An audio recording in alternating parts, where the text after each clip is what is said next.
The NASCAR Peak Antifreeze Series, powered by iRacing.com, has officially begun.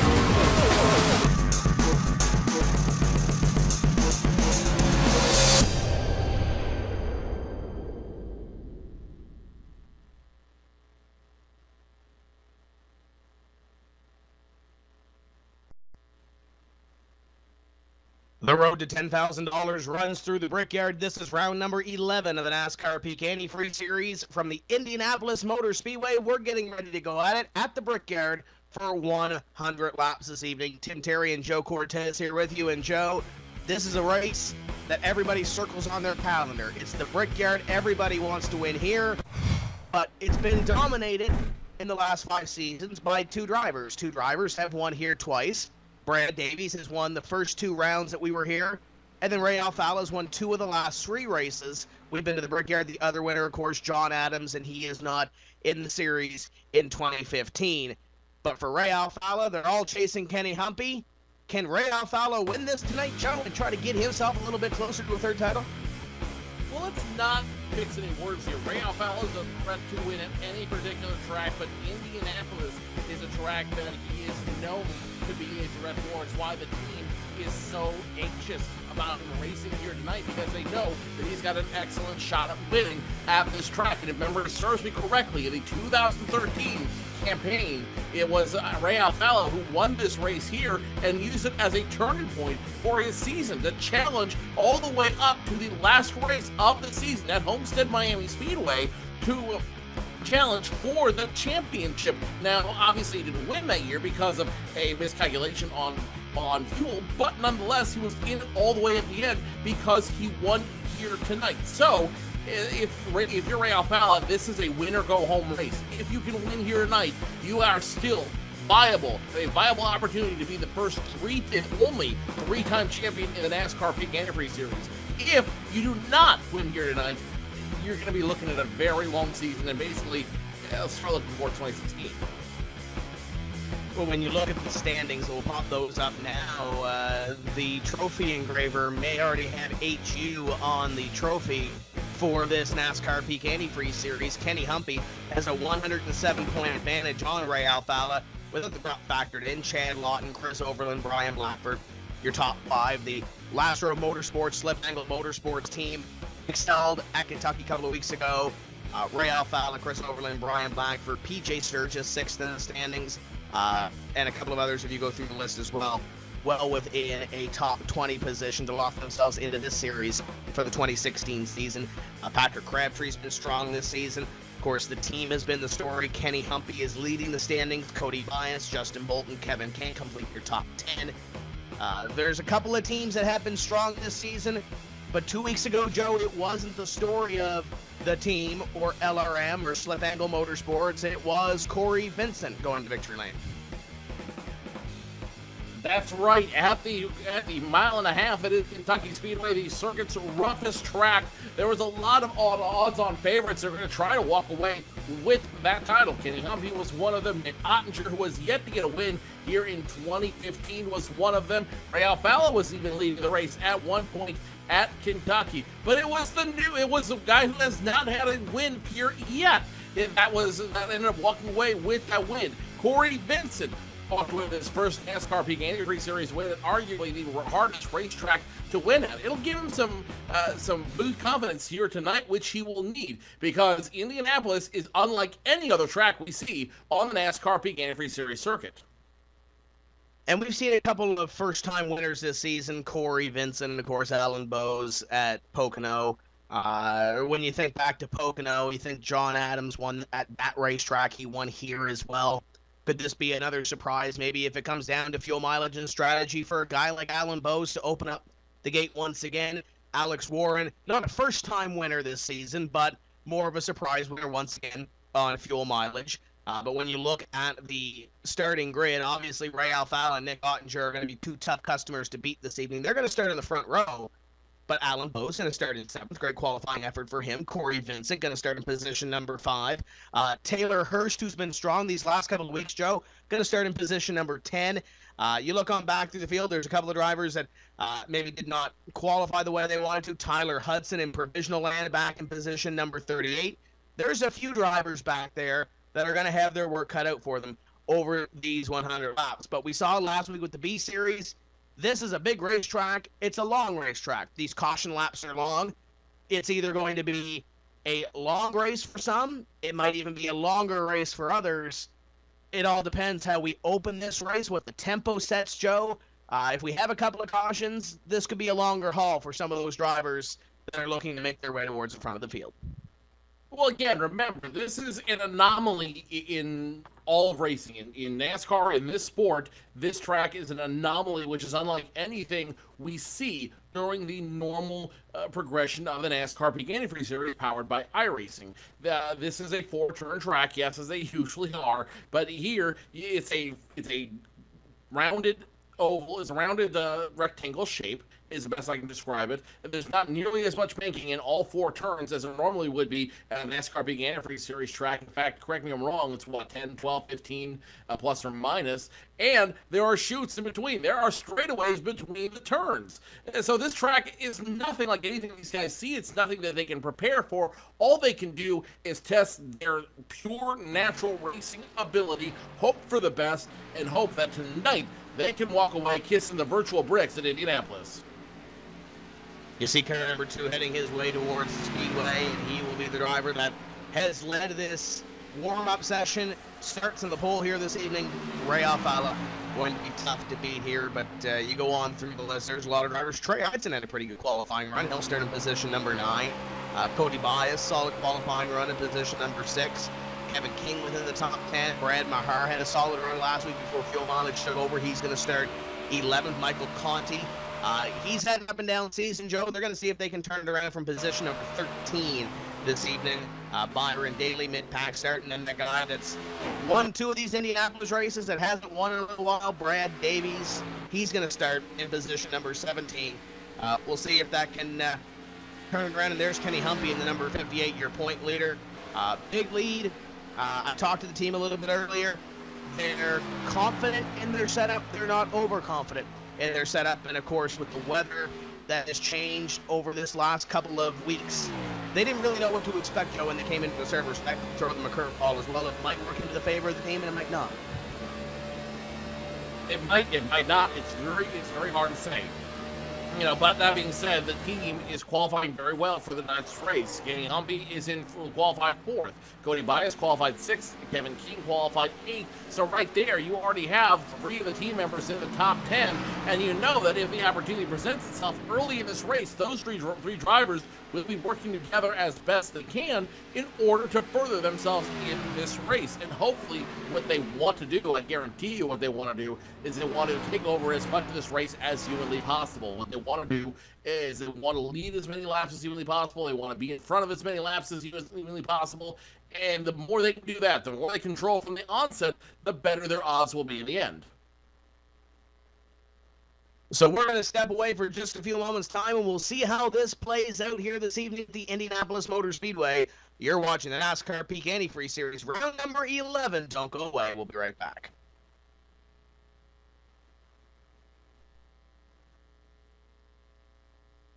Sorry, guys. I never would have thought making duck calls would have stirred up this much excitement. No kidding. You got him coming up here. Shortcut time! That's what I'm talking about. You sure this is a good idea? Oh, yeah. I got this. I can't guarantee you how this will end, but Peak can guarantee your radiator for life. Introducing the Peak Run True Guarantee. Check it out at peakguarantee.com.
Getting ready to go racing for round number 11 of the NASCAR Peak Antifreeze Series, powered by iRacing at the Indianapolis Motor Speedway. Joe, warm-up just wrapping up, getting ready to go to the grid. What do you expect, and who do you expect to possibly be in victory lane in about 100 laps time? What I expect is the longest 100 laps of everybody's, of every race we're going to see here all season long. 2.5 miles, 100 circuits all the way through. Get ready for some very long, exhausting racing, and whoever's going to win is going to win on endurance alone. My pick to win it, Nick Ottinger had a lot of confidence coming into tonight's race, sharing it on Twitter. Cody Bias had some confidence. Kenny Humphrey, of course, the odds-on favorite, but I'm going to pick Ray Alfalla for the comeback story for the year. He wins here tonight. He's still got a chance to catch Kenny Humphrey by the end of the season and make it a showdown at Homestead Miami Speedway when push comes to shove at the end of the year. Yeah, we invite you to join the conversation on Twitter as well. Hashtag NPAS, NPAS, to get in on the conversation here this evening. We'll read some tweets throughout the evening. But it's time to go racing. 100 laps to run. Cars are beginning to grid, and we'll go down our starting lineup for this evening's race, the 6th edition of this race at the Indianapolis Motor Speedway, and it's Ray Alfalla in the 2 on the front row with a 48.23 in qualifying. On the outside, the 05 is Nick Ottinger. PJ Sturgis, 77 machine, will start position number 3. On the outside of him, the 58 of Kenny Humphrey, your current points leader, starts position 4. Corey Vincent will try to pick up where he left off 2 weeks ago with position number 5 in the 10. To the outside, going to be Cody Bias in the 27. Row number 4 will compose of one-time winner Callan Bose in position number 7. On the outside of him, teammate, the 29 of Kevin King, teammate of the team, I should say, Kevin King, the 29, starting 8th. Field begins to roll. Going to be Trey Eidson on the inside in position number 9. Great qualifying effort for the 6. And great qualifying effort for the 74. Taylor Hurst, he'll start 10th. Starting on row number 6 will be the 74 of Taylor Hurst. Check that'll be the 13 of Brad Mahar. Starting position number 11. Outside him being 34 of Matt Busa and 12th. Border Series champion and Michael Conti will roll off position number 13. To the outside, Shane Doherty in the 91. The 41 of Jake Sturgis will start position number 15. On the outside of him, the 24 of Nathan Wise start 16th. Brad Davies will roll off in 17th. And to the outside, 93, Byron Daly. Brian Day and Casey Tucker will round out row number 10 in the top 20 of the field. We go back to 21st to find Michael J. Johnson in the 39 and Alex Warren on the outside in the 22 position. In row number 12, 89 of Landon Harrison starts on the inside, the 22 of Rob Ackley on the outside. Guy coming into this race really confident, the double clutch Menards, number 47 of Chris Overland starting deep in the field in 25th. Thomas Davis on the outside in 83.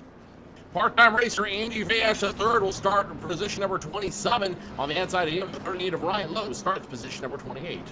Your next row is Brandon Bowie and Tyler Hill. Row 16, Brian Black from the inside, Brandon Schmidt on the outside. T-Loff in the 51 and Alex Scribner in the 50. Behind them, Patrick Crabtree, 35th, Stephen Gilbert, 36th. David Rattler in the 09, Tyler Hudson, 01. Justin Bolton, Adam Gilliland will make up row 20.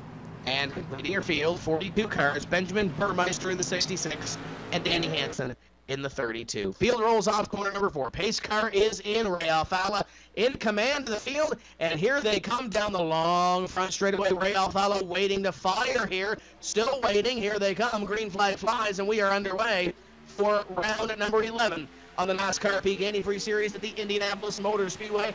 Alfalla waited a long while, Joe, to fire. It looks like everybody else not going to stack up behind him as they go through the short chute. No one's to stack up behind him. In fact, you're going to have to go all the way back to position number 6 to see two wide racing as the 27 of Cody Bias fights to get around the 21 of Alan Bose. He will do so. Behind them, the 14 and 6 will go side by side. Now here comes Kevin King, wants to hook up with his teammate as they go into turn number 3. Looking back at that battle with Alan Bose and 29 and Kevin King on back through the field. We saw the B-Class race here last week on Fan Choice TV. There was a sense of urgency, Joe, in the first couple of laps, especially on the restarts where everybody's bunched together. Go 2, 3 wide, maybe even block somebody down to the grass in the back straightaway. We're 3 wide here on the front straightaway now with Taylor Hurst poking the nose on the inside of the 29 and the 21. They're going to go down to corner number 1, get it straightened out. The 74 going to gain a spot. Kevin King going to cross him back over. I say sense of urgency, Joe. How much are we going to see from these guys to pick up these positions early and possibly create some issues on these restarts? Let's see how many restarts we have to begin with. Last week it wasn't a horribly long yellow flag race. Last week and this week, it's not this week we might see something completely different. We'll see how it all pans out. But meanwhile, with two wide racing around the 74 and the 13, this could be a caution-littered race. We'll have to see how it kicks up later on. Trey Eisen gets a little push at corner number 4, 74 first on the outside of him. Brad Mahar falls into line in the Tim's Corner Motorsports Infinite Creative Solutions number 13. He runs now behind the number 6. Trey Eisen to the inside of the 74 first. He's going to try to work down the short chute, not going to get there, and here comes Conti. Great run early for Michael Conti, top 12 position right now.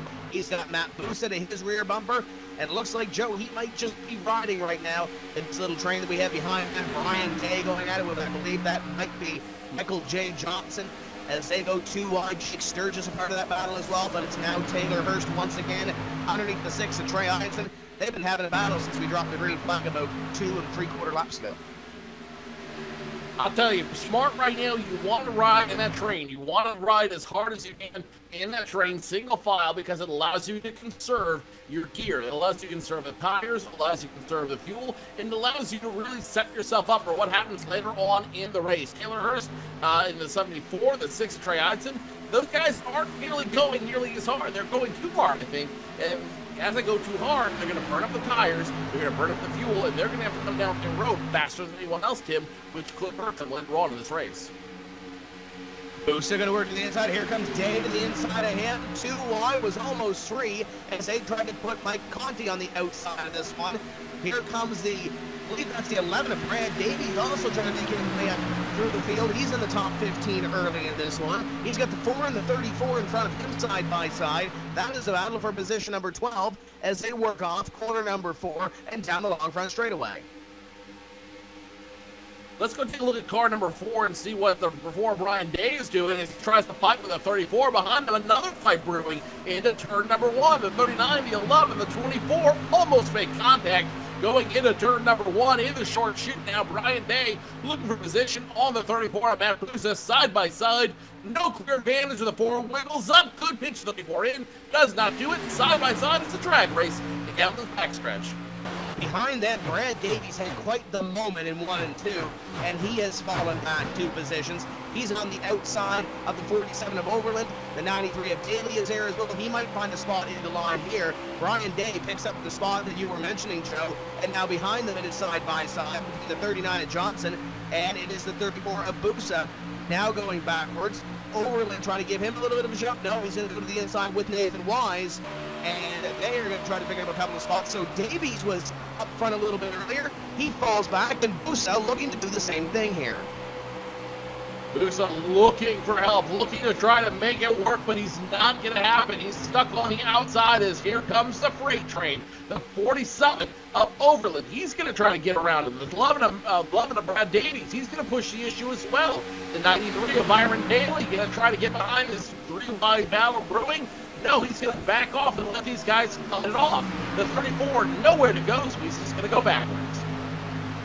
Yeah, 34 continues to fall here. The 11 of Brad Davies now to the inside. He's found his footing on lap number 6. The 93 of Byron Daly up there as they have a moment in front of him between the 11 and the 34 as they drag race down the front straightaway. The 28 of Casey Tucker also looks on from just behind them. He's picked up a couple of spots and moved back up to 20th. Oh, the 11 sliding up the racetrack that he goes. And here comes Tucker, 34 crossover. We're 3 wide going down into 2.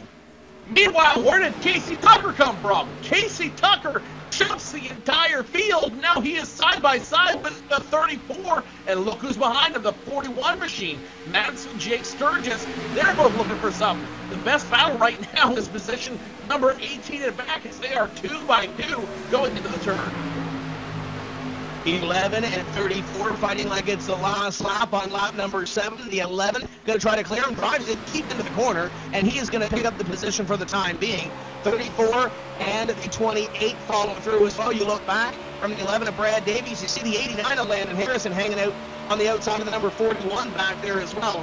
Jake Sturgis looking to fend off Landon Harrison. Harrison's on the move early in the Flam, number 89.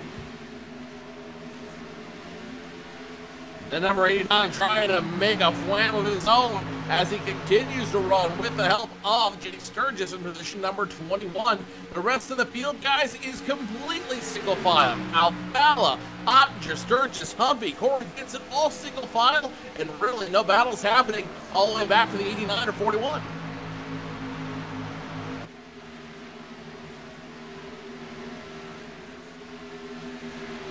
We're going to lay out for just a few moments so you can enjoy the sights and sounds of the Brickyard, and we'll be right back. Enjoy a couple of laps around this place as Ray Alfala continues to lead.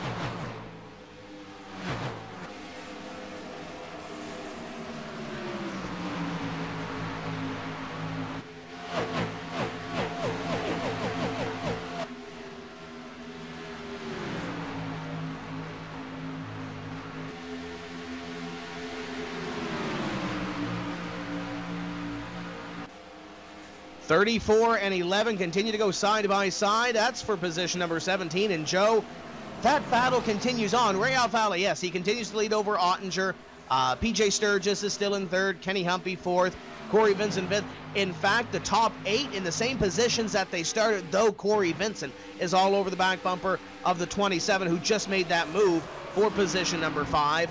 But that battle back there around 20th continues to intensify. You know, these guys are racing like they're racing position number 1 in the last 10 laps to go, which is exciting and a little bit scary at the same time. If you're out front in this race right now, if you're leading it, if you're Alfala, Nick Ottinger, PJ Sturgis, the last thing you want is to have your momentum crushed by somebody in position number 20 and back. But for Jake Sturgis, Casey Tucker, Brian Blackford, who's in that mix as well, they're just having a good time with it, and they're making sure that their voices are heard here at the Brickyard. You got a 3-car battle here between the 10, the 21, and the 29. That's Kevin King as he chases down the 21, flashes the nose on the inside, and there he goes down the back straightaway. The 21 car of Alan Bowes on the outside, going to lose that spot to Kevin King. And we'll see if King can work up on Corey Vincent. Vincent fell back in position a lap and a half ago to Cody Bias, so maybe Cody Bias, Kevin King, the two teammates, maybe they've got their cars set up for the longer run, and we'll see if Kenny Humpy can make any inroads on Ray Alfala near the front of the running order. Alfala continues to lead. It's about 0.8 of a second back to Kenny Humpy in 4th. Meanwhile, back to speaking of Kenny Humpy, the 58 machine is going to pick up position on these 57 of PJ Sturgis. So Kenny Humpy moves himself up to position number 3, and now there's only 2 cars standing between him and the lead of this race. Nick Ottinger second, Ray Alfala position number 1 on this field. So Kenny Humpy slow to strike, but I think this is a very critical and sensitive move by Humpy in order to try to maximize his race car out there and maximize his opportunities to walk away with the win tonight. And you know, Ray Alfala's out in front. He's leading this thing by about 3 car lengths over Nick Ottinger, and Kenny Humpy looks like he may begin to close here as that car gets a little bit better as we work on the run. But keep in mind, Ray Alfala trying to lead the most laps here this evening, I'm sure, to get that 1 bonus point. And you might think, okay, well, Kenny Humpy's got over a 100-point lead on Ray Alfala in the standings. But Joe, when you look back behind Ray Alfala, he can't afford to slip that way either, because if something happens and he has a bad run here tonight, I understand there is a drop in this series, but he's probably going to drop from 2nd place because he's got guys like Chad Lawton, Chris Overland, Brian Blackford, a couple of teammates of his own back there that are going to pounce if something does happen that Ray Alfala has some sort of slip here this evening or through the rest of the season. Keep in mind, Watkins Glen is in 2 weeks. Watkins Glen is in 2 weeks, and you want to talk about anomaly on the circuit. That is the biggest anomaly of them all. It's a road course. In fact, it's the only road course that we've ever run here in the NASCAR Peak Antifreeze Series. We began running it last season, which I believe, correct me if I'm wrong, Michael Conti walked away with that win. And so it's still kind of different. It's still a different kind of race for these guys to take on. There's a lot of preparation that goes into something like that, but which also makes this race a whole lot more critical. If you do not perform here, well here, and if you do not perform well in 2 weeks' time at Watkins Glen, your shot at $10,000 is going to go away very, very quickly. I think Ray Alfala's car may have climaxed here in these last couple of laps because Nick Ottinger has closed the gap into about a half car length between himself and the leader, and Kenny Humpy is within a half second between him and Alfala for the lead position. I think Alfala's car, Joe, may have hit that peak, no pun intended, and now is starting to slow down a little bit through 14, 15 laps of this run. 50-63 last time by for Ray, 50-62 for Ottinger, and a 50-51 for Kenny Humpy. Humpy is the one of those top three that is on the move, and PJ Sturgis is back there as well in the 50-60 land, too, lap time wise. So most of these drivers about the same, but I think Ray, the last couple of laps, has lost a little bit of time to Nick Ottinger, Kenny Humpy, and the rest of the field, at least in the top five. We'll see how that shakes out over these next couple of laps. Still a long way to go in this one. When they hit the line, they'll have 85 to go. Which means we still have a lot of racing ahead of us. A lot of green flag, long green flag runs, I got a feeling, as you see this 47 of Chris Overland make his way around the 5 of Michael Conti. Something happened to that 5 of Michael Conti. He was 11th just a lap ago, and now he's already let by Trey Eidson, Brian Day, Michael Johnson, Chris Overland. Michael Conti just dropped from 11th to 16th. In fact, he's going to drop another position one more time. So Michael Conti, last season's champion, something wrong with that 5 car. He's going to need to get it fixed in a hurry. We see comers and goers, and you look at the 58 car, Kenny Humpy, looking up at the 05 of Ottinger. The 58 is definitely one of those cars that is coming towards the front of the field. Ottinger in the 05 may have got a little sideways on the last lap, and trying to get a better entry there into corner number 4. The 58 of Humpy chasing him down and trying to pick up position number 2. Last 5 laps, Humpy has been the fastest driver on the racetrack. Ottinger in the 05 has been consistent. We've seen Ray miss his marks on a couple laps in the last 5 or so, but it looks like, Joe, he has rebounded and picked up a little bit. He's at a 50-79 the last time by, and Humpy's at a 50-75, but he might be dealing with a little bit of that traffic as well. Lap 17 being worked on the board of 100. Top 3 within a half second of each other. PJ Sturgis comfortably in 4th, and then Cody Bias back there in position number 5. So now the car that I'm watching the most is that 58 of Kenny Humpy. He was a handful of car lengths behind your 2 leaders, the 2 lead cars a few laps ago. Now he is about 2.5 car lengths away from the back bumper of the 05 green Toyota of Nick Ottinger, which puts him in earshot of the 2 of Ray Alfala. If I'm Ray Alfala right now, I'm not nervous, but I am checking my rearview mirror every once in a while, especially on lap 18 here, to see just how close that 58 is. Or I'm asking my spotter, how close is that 58? Do I need to be worried about him just yet? Because he knows if the 58 gets close to him, if the 58 has a just as good a run, if not better run, than Ray's chance at walking away with championship number 3 are going to start setting very quickly. And in the great words of Elton John, Ray Alfala does not want to let the sun go down on him. I think the 5 car were being reported that Michael Conti may have got the wall about 8 laps ago or so, and he's riding along back there in 17th place. Little side-by-side battle in front of him. Keep a half eye on that one. That's around Busa, Trey Eidson, the 47 of Chris Overland. They're going at it for a spot as Conti continues to fall back. 47 of Overland might be the driver on the move, Joe, within the pack, as he has moved to the inside of Trey Eidson. That's a battle for position number 13. And behind them, I think that's Patrick Crabtree, and I think he is a lap down. I think he came down pit road already. Something wrong with that race car, or maybe he's trying to short pit, something that we haven't seen, at least this early in the race. That's Crabtree. He's already been on pit road. Change for second. It's Kenny Humpy around Ottinger down the back straightaway, and Humpy will take position number 2. This is not good if you're Ray Alfalla, not good in the least. You are now have to put yourself on aggressive mode. It's no longer good enough to go up front and just ride the rails, if you will. It's not good enough anymore to stay up there, to stay moving, and to stay leading this race. Now you have to actually do a little bit of racing. And if Kenny Humpy gets around you, as we've seen before in the series, if Kenny Humpy gets around you, there's no guarantees you're going to get the lead spot back. But we've seen on these pit stops, caution flags could change everything. I don't think, at least at this point, that if Ray Alfalla does lose the lead, I don't think it's anything to cry over or look at right now in this one. We saw Ray Alfalla last week and that whole team strong early in the race. Didn't hear a whole lot about the middle of the race, but with a little bit of help at the end of that, Ray Alfalla and the LRM Slip Angle Motorsports team, they ended up within the top 5 at the end of that race. So yes, Ray Alfalla leads. He's going to come by and lead lap number 20. He has led the first fifth of this race. He's led every single lap so far. Kenny Humpy chasing him down in position number 2. One of the faster drivers in the racetrack, though Ray was a little bit quicker that last time by. Ottinger and Sturgis up there in the top 5, and I believe Corey Vincent along with maybe Trey Eidson. No, Trey Eidson stays out in the racetrack. That is the 10-car Corey Vincent down on pit road, and maybe a little short pit strategy going on here, seeing some green flag laps in this one. It's entirely possible. In fact, it wouldn't surprise me if this entire race ran pole to pole green flag. This track is that big, it's that wide, and has a lot of different opportunities to race around this track. So it's entirely possible that we could see a pole to pole green flag race start to finish, including green flag pit stops. That would not surprise me in the least.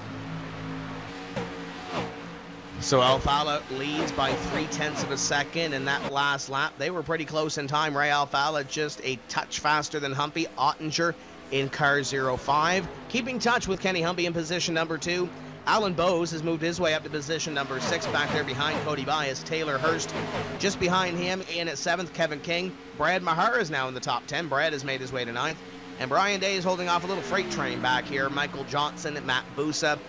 Chris Overland barely hanging on. And then there's another freight train behind that, led up by Nathan Wise. So there's a lot of 2, 3, 4-car battles here, Joe, but it looks clean and green, at least at this point, 22 laps in.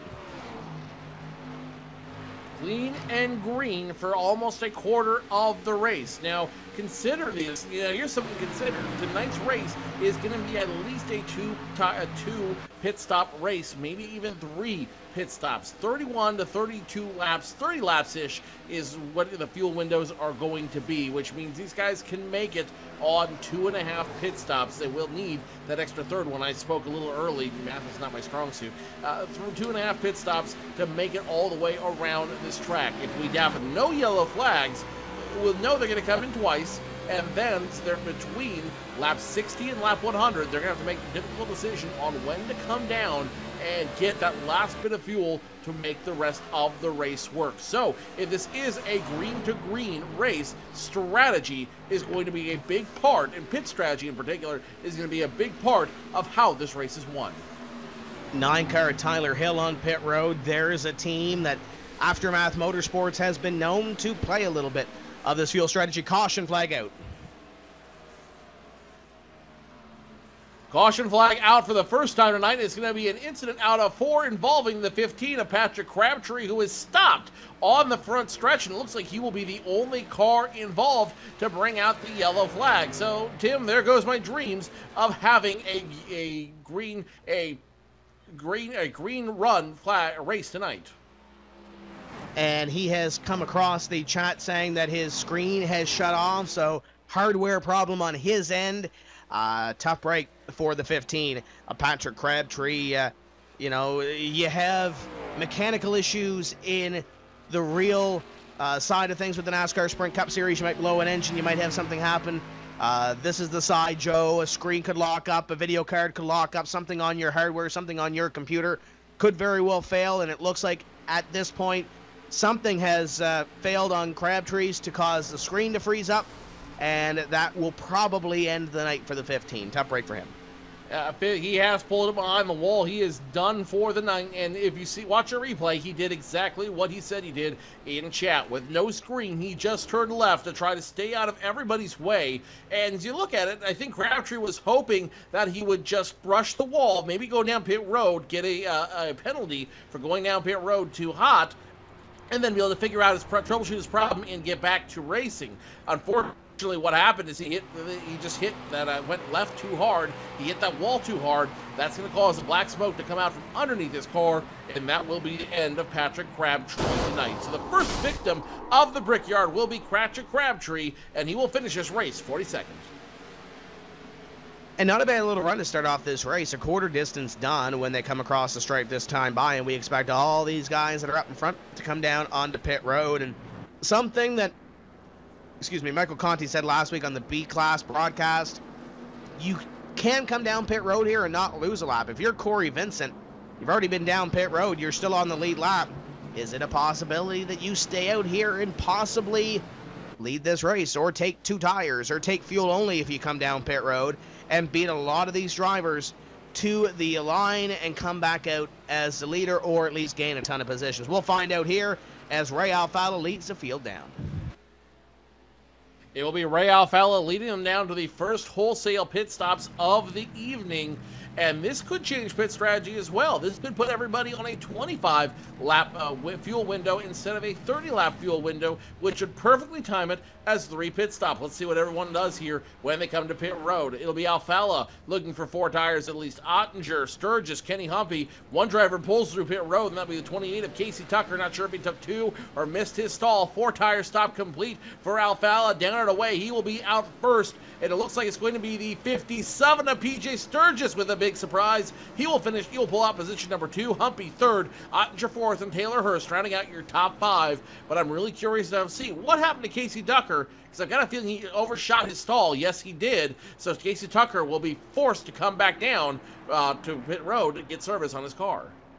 Yeah, Casey Tucker didn't overshoot. Casey Tucker completely airballed on his pit stop. He did not get to his pit box. It looked like he was turning in, Joe, just a little bit too late to do so. And you look up front, and surprise, surprise, Matt Busa stays out in the racetrack. I think he was the driver coming down at the same time that Patrick Crabtree was having his issues, and Corey Vincent stays out in the racetrack. Those will be your top 2. Tyler Hill will receive the wave around and will be back on the lead lap when we do go back to green, assuming that he does stay out between the pace car and the new leader, Corey Vincent. You know, these guys are doing everything they can, and they're having a lot of fun out there. If you want to have a lot of fun out there, there's a whole lot of fun you can have here with the iRacing sim. And we'll tell you how we can do it here right after this break. Yeah, we're going to step away for just a few moments' time. We'll bring it back to some more racing from the Indianapolis Motor Speedway. Sorry, guys. I never would have thought making duck calls would have stirred up this much excitement. No kidding. Got him coming up here. Shortcut time! That's what I'm talking about. You sure this is a good idea? Oh, yeah. I got this. I can't guarantee you how this will end, but Peak can guarantee your radiator for life. Introducing the Peak Run True Guarantee. Check it out at peakguarantee.com.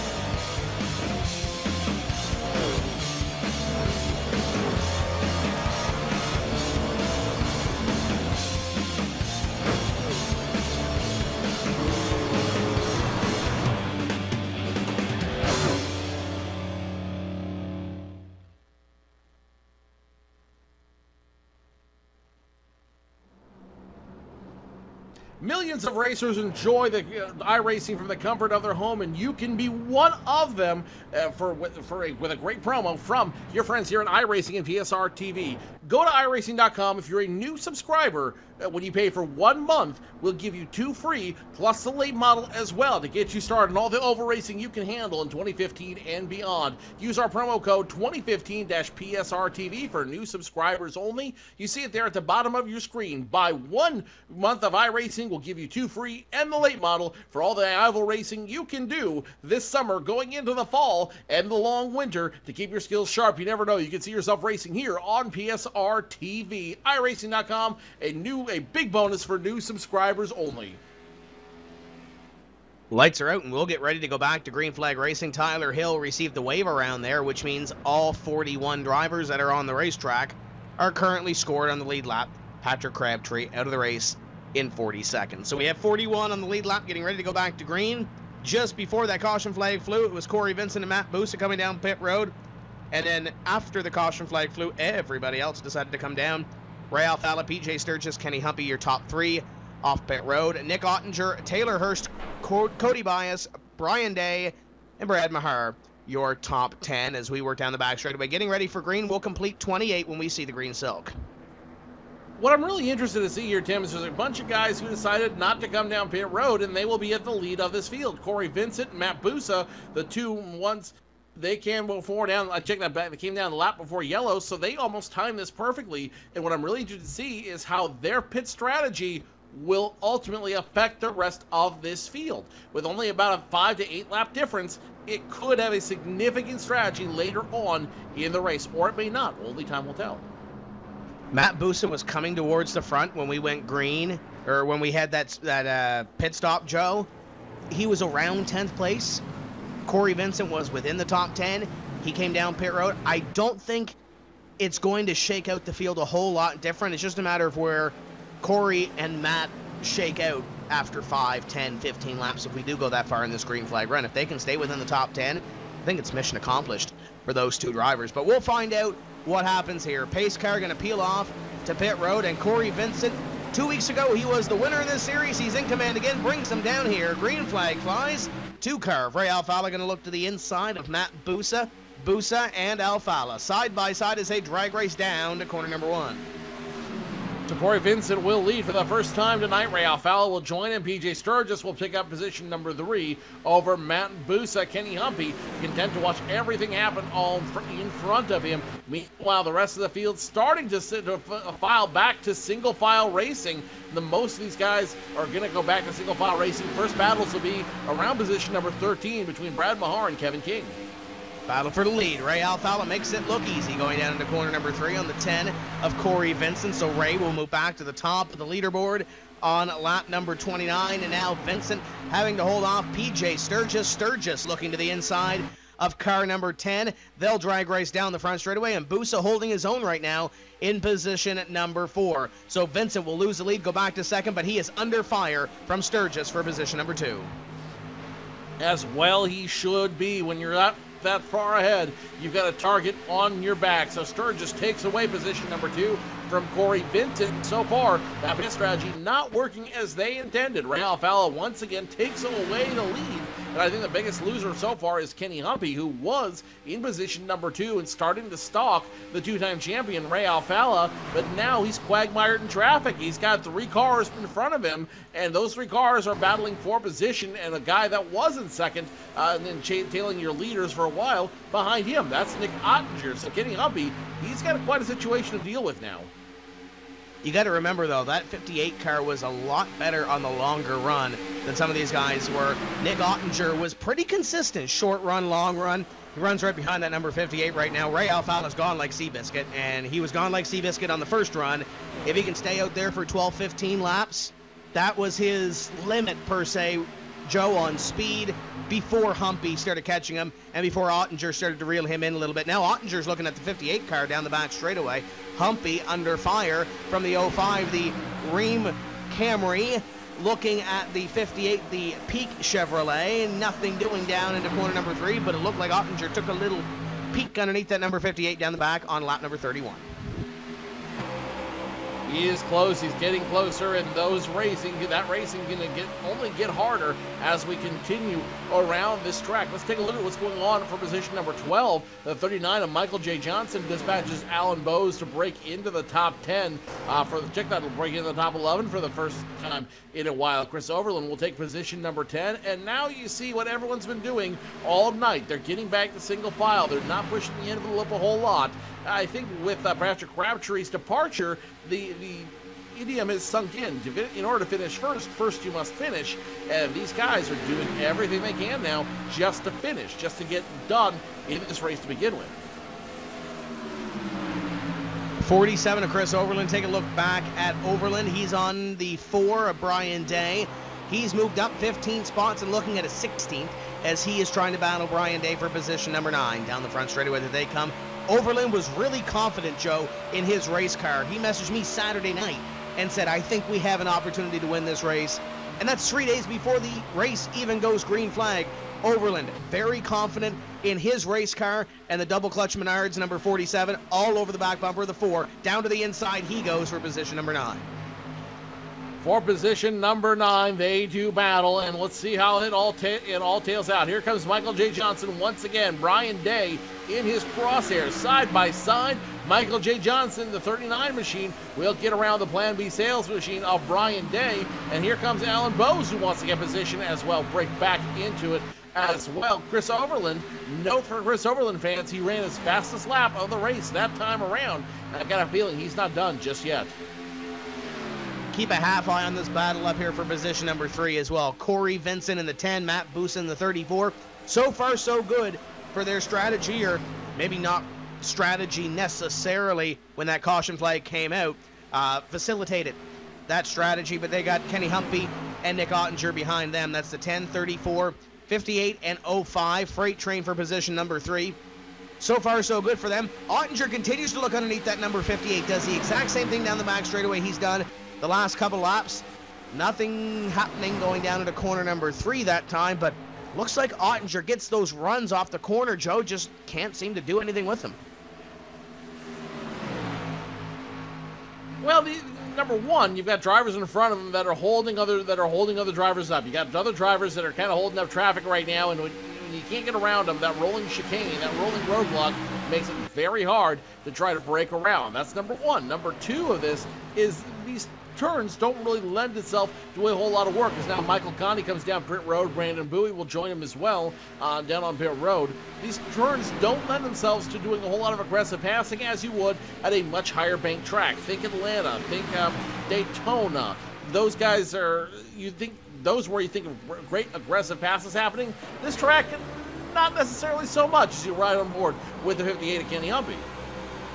And you talked about Corey Vincent, Matt Busa, those guys holding up the rest of the field. When the freight train starts to form behind you, and not only is it a 4-car train now, Cody Bias and Taylor Hurst have also joined this battle. 05 of Ottinger looking to the inside of Kenny Humpy. Last time by, Corey Vincent 0.3 of a second slower than Ray Alfala, and he lost another 0.3 that time by. Compared to PJ Sturgis, Sturgis lost about a 0.5 between himself and the leader. Corey Vincent definitely holding up the train a little bit here, and the train is getting a couple of more cars. The caboose is now the 74, and if it continues to go on, Chris Overland licking his chops. He wants a piece of this battle too. And now the battles start to pick up on lap 36 as we get closer and closer to that halfway mark, with some of the pit strategy being thrown aside. Now you start seeing guys get a little more aggressive, start to chase down each of these racers a little bit harder in order to try to figure it out. The 10-car, Corey Vincent, he's currently in 3rd. He's holding his position well. You have to remember, these guys, him and Matt Busa, are on older tires. They're going to go a little bit slower, and they're going to force Kenny Humpy and company to burn their gear up. They want to get past him. They can do it. They just need to burn up those tires a little bit and put them on almost the same run as the 10 and the 34 are. And you look back at the 34, Busa is on 3-lap newer tires compared to Corey Vincent, and I believe it's about 2 laps or so from those other guys. But keep in mind, Busa was down on pit road. He was coming in behind Crabtree when he spun. Here goes the 34 on the 10, side by side. Busa trying to take the spot away and open the door for Corey Vincent. That's the last thing that Vincent wanted to see. It's the best thing for everybody behind him as they're going to try to pick up a couple spots here. Humpy going to go underneath, and here comes Ottinger. Here comes Bias. Taylor Hurst is here as well, and Chris Overland. I think Corey Vincent may have a spot in front of Chris Overland, but that's 5 positions he's about to lose here in about 2 laps. The dam has broken, Tim, and guess what? That means when the dam is broken, it means all the water just floods out of the gate and down onto the 10 of Corey Vincent. As they say, when it rains, it pours. Well, this is something completely different. When the dam breaks, it pours, and Corey Vincent, nowhere to go.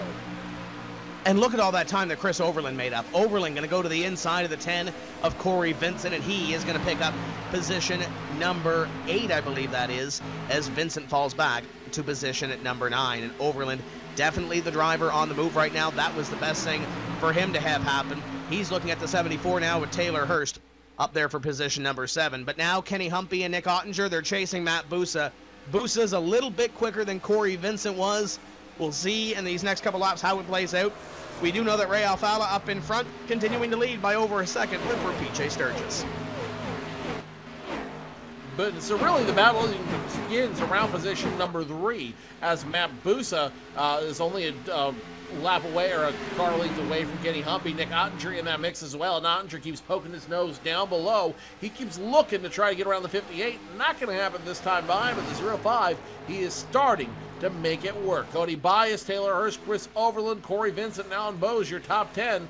Meanwhile, side-by-side racing around the 11 and 24, Brad Davies pushes the 24 in the wall, and the 24 is going to lose a lot of position as a result. And the 58 flashing the nose underneath the 34, back up at position number 3, nothing doing down the front straightaway. But Kenny Humpy took the peak down the front, and we'll see if he can try to make that move for position number 3 in a few laps, or if Matt Busa can continue to hold on. They are about 2.5 seconds behind your leader, Ray Alfala, who continues to tack on the advantage. PJ Sturgis is about 1.5 seconds or so in front of this battle for third, as Ottinger now underneath the 58 of Humpy, or at least looked like he was poised to make a move down the back straightaway, but cannot find the momentum to get himself on the inside down into corner number 3.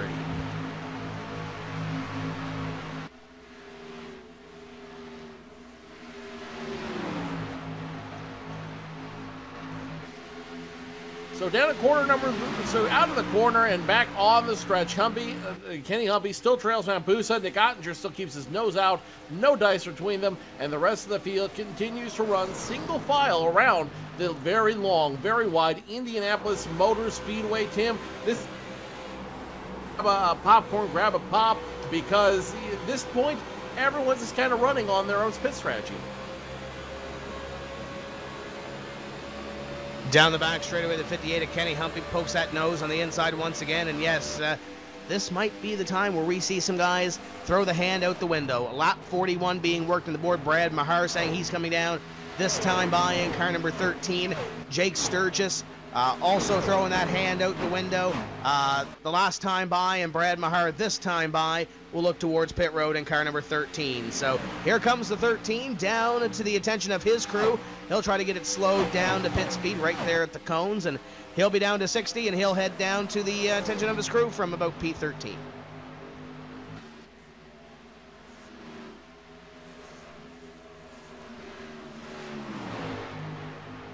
So the 13 of Brad Mahar will come down to the attention of his crew. Meanwhile, everyone else on the field is racing. Again, they're racing their own race right now. They are racing their own strategy. They're racing their own plans, and whatever happens from lap 50 on, it's going to be based on what everyone needs to do to come down and get the attention they need on their own time.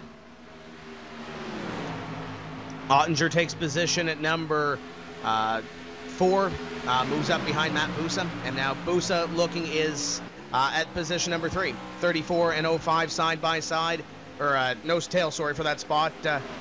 When you look at this, Joe, last week in this B race that we saw, we had some pit strategy take place, and we saw, I believe it was Richard Holiday, take away the victory there. So we could very well see something else like that. There was a lot of caution flags at the end of that. as the Ottinger car nearly grazes the wall at a corner number 2.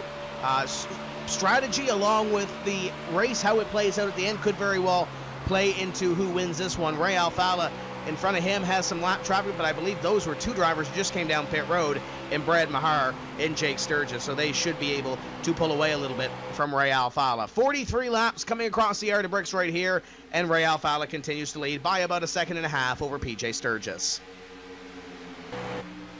And as he continues to run now, so we get closer to lap number 50, everyone's going to start making decisions on when they want to come down pit road, when they want to start getting that attention, and when it makes sense for them to do so. The 51 of Tyler Laughlin just came off pit road on lap number 43. He'll be a lap down, but he'll get it back when everyone else decides to come down. So really, everyone's watching Ray Alfalla, everyone's talking to their spotters, saying, hey, when's the 2 going to come down? Because when the 2 comes down to pit road, that's going to dictate when they're going to do the same thing. 05 of Ottinger going to take position number 3, and here comes Humpy looking to the inside of the 34 of Matt Busa. Is he going to get the nose there? Not through the short chute, at least. So Busa going to fall into position number 4, and Humpy tried to make that move, but the hole closed up in a hurry. Behind them, Taylor Hurst in the number 74 takes the nose underneath the number 27 of Cody Bias, and Taylor Hurst will move up 1 spot as well. And that 74 car, Joe, almost like the team, when they continue to run, they get a couple laps in, and they get a little bit better. We haven't seen that fall off from Ray Alfalla. Alfalla has lost 0.2 to Sturgis in the last couple laps, but it hasn't been that much of a fall off compared from before, as Humpy takes a look underneath the number 34 of Busa. Is he going to get there going into corner number 3? Believe he will this time. And there goes the 58 of Kenny Humpy to position number 4. Humpy and Taylor Hurst now, who's on the back bumper of the number 34, continue to get better as the race moves along. But as we mentioned before, we haven't really seen that fall off from Ray Alfalla, as we have a little bit of a jam up here down the front straightaway. The 58 of Kenny Humpy goes low, the 34 of Busa and the 74 were there, as well as the 10 car, Corey Vincent, going to come down pit road.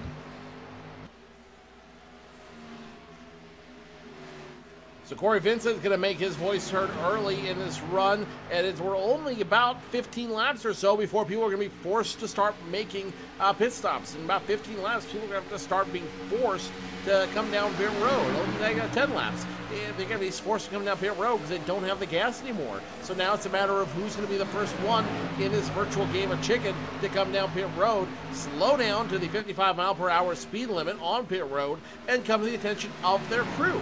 And that's up to every driver and how their strategy plans out for the rest of this race.